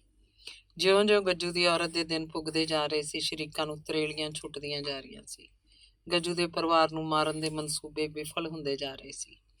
ਮੱਲੀ ਜਦ ਕਦੀ ਯਾਰਾਂ ਨਾਲ ਗੱਜੂ ਨੂੰ ਪਰਿਵਾਰ ਸਮੇਤ ਮਾਰਨ ਦੀ ਸਲਾਹ ਬਣਾਉਂਦਾ ਤਾਂ ਪੰਡਿਤ ਜੀ ਬੋੜ ਵਾਂਗੂ ਗੱਜੂ ਦੇ ਉਹਦੇ ਪਰਿਵਾਰ ਦੇ ਸਿਰ ਤੇ ਆ ਖੜੇ ਹੁੰਦੇ। ਪੰਡਿਤ ਜੀ ਨੂੰ ਵੀ ਮੱਲੀ ਨੇ ਪਿੱਠ ਪਿੱਛੇ ਕਾਫੀ ਕੁਝ ਕਿਹਾ ਸੀ, ਪਰ ਸਿਆਣੇ ਨੰਬਰਦਾਰ ਪੰਡਿਤ ਜੀ ਸਭ ਕੁਝ ਪੀ ਗਏ ਸਨ। ਉਸ ਦਿਨ ਲਈ ਜਿਸ ਦਿਨ ਪਿੰਡ ਵਿੱਚ ਸੰਤੂ ਦਾ ਢੋਲ ਵੱਜਣਾ ਸੀ। ਖਾਣੇ ਤੋਂ ਨਿਪਟ ਕੇ ਸਾਰਾ ਪਿੰਡ ਘਰੋਂ ਘਰੀ ਚਲਾ ਗਿਆ। ਬਸ ਪੰਡਿਤ ਜੀ ਤੇ ਉਹਦੇ ਭਗਤ ਰਹਿ ਗਏ ਸੀ। ਸੰਮੀ ਸੰਝ ਸਾਧਾਂ ਨੇ ਸੰਖ ਪੂਰ ਦਿੱਤਾ ਸੀ। ਭਾਈ ਨੇ ਘੜਿਆਲ ਖੜਕਾਤਾ ਸੀ। ਕੱਚੇ ਘਰਾਂ 'ਚ ਦੀਵੇ ਜਗ ਪਏ ਸਨ। ਪੰਡਿਤ ਜੀ ਘਰ ਜਾਣ ਲਈ ਪਲੰਗ ਤੋਂ ਉੱਠ ਖਲੋਈ। ਰਤਾ ਰੁਕੋ, ਗੱਜੂ ਨੇ ਪੰਡਿਤ ਜੀ ਨੂੰ ਰੁਕਣ ਲਈ ਕਿਹਾ ਤੇ ਆਪ ਅੰਦਰ ਗਿਆ ਤੇ ਦੋਹਾਂ ਘਰ ਦੀਆਂ ਸਮੇਤ ਬਾਹਰ ਆ ਗਿਆ। ਦੋਹਾਂ ਨੇ ਆ ਕੇ ਪੰਡਿਤ ਜੀ ਦੇ ਚਰਨ ਛੂਏ ਤੇ ਇੱਕ ਖੇਸ ਦਰੀ ਤੇ ਸਰਾਣਾ ਨਵੀਂ ਬਹੂ ਨੇ ਪੰਡਿਤ ਜੀ ਦੇ ਚਰਨਾਂ 'ਚ ਰੱਖ ਮੱਥਾ ਟੇਕਤਾ। ਪੰਡਿਤ ਜੀ ਨੇ ਆਪਣੇ ਹਾਣ ਦੀ, ਗੱਜੂ ਦੀ ਪਹਿਲੀ ਔਰਤ ਤੇ ਦੂਜੀ ਜਨਾਨੀ ਦੇ ਸਿਰ ਤੇ ਹੱਥ ਧਰ ਦਿੱਤਾ। ਸੁਖੀ ਰਹੋ ਆਖ ਮੁੰਡੇ ਨੂੰ ਅਸੀਸ ਦਿੱਤੀ। ਦੂਜੇ ਤੀਜੇ ਮੱਲੀ ਪਿਓ ਭਰਾਵਾਂ ਸਮੇਤ ਪੰਡਿਤ ਜੀ ਦਾ ਬੂਹਾ ਜਾ ਮੱਲਿਆ। ਪੰਡਿਤ ਜੀ ਬਚਾਓ, ਲੁੱਟ ਗਏ ਹਰਾਮੀ, ਗੱਜੂ ਦਾ ਮੁੰਡਾ ਕਿੱਥੇ ਹੋਇਆ? ਪੰਡਿਤ ਜੀ ਰਹਿਮ ਕਰੋ, ਪਤਾ ਨਹੀਂ ਕੌਣ ਹੈ, ਕਿਸ ਬਾਗ ਦੀ ਮੂਲੀ ਹੈ। ਸਾਰਾ ਨਗਰ ਗੱਜੂ ਦੇ ਘਰ ਮੁੰਡਾ ਜੰਮਣ ਦੀ ਖੁਸ਼ੀ 'ਚ ਭੋਜਨ ਕਰ ਆਇਆ। ਕਿਸੇ ਨੇ ਉਹਨੂੰ ਹਰਾਮੀ ਨਹੀਂ ਕਿਹਾ। ਮੁੰਡੇ ਦੀਆਂ ਘੋੜੀਆਂ ਗਾ ਕੇ ਗਏ ਸਾਰੇ।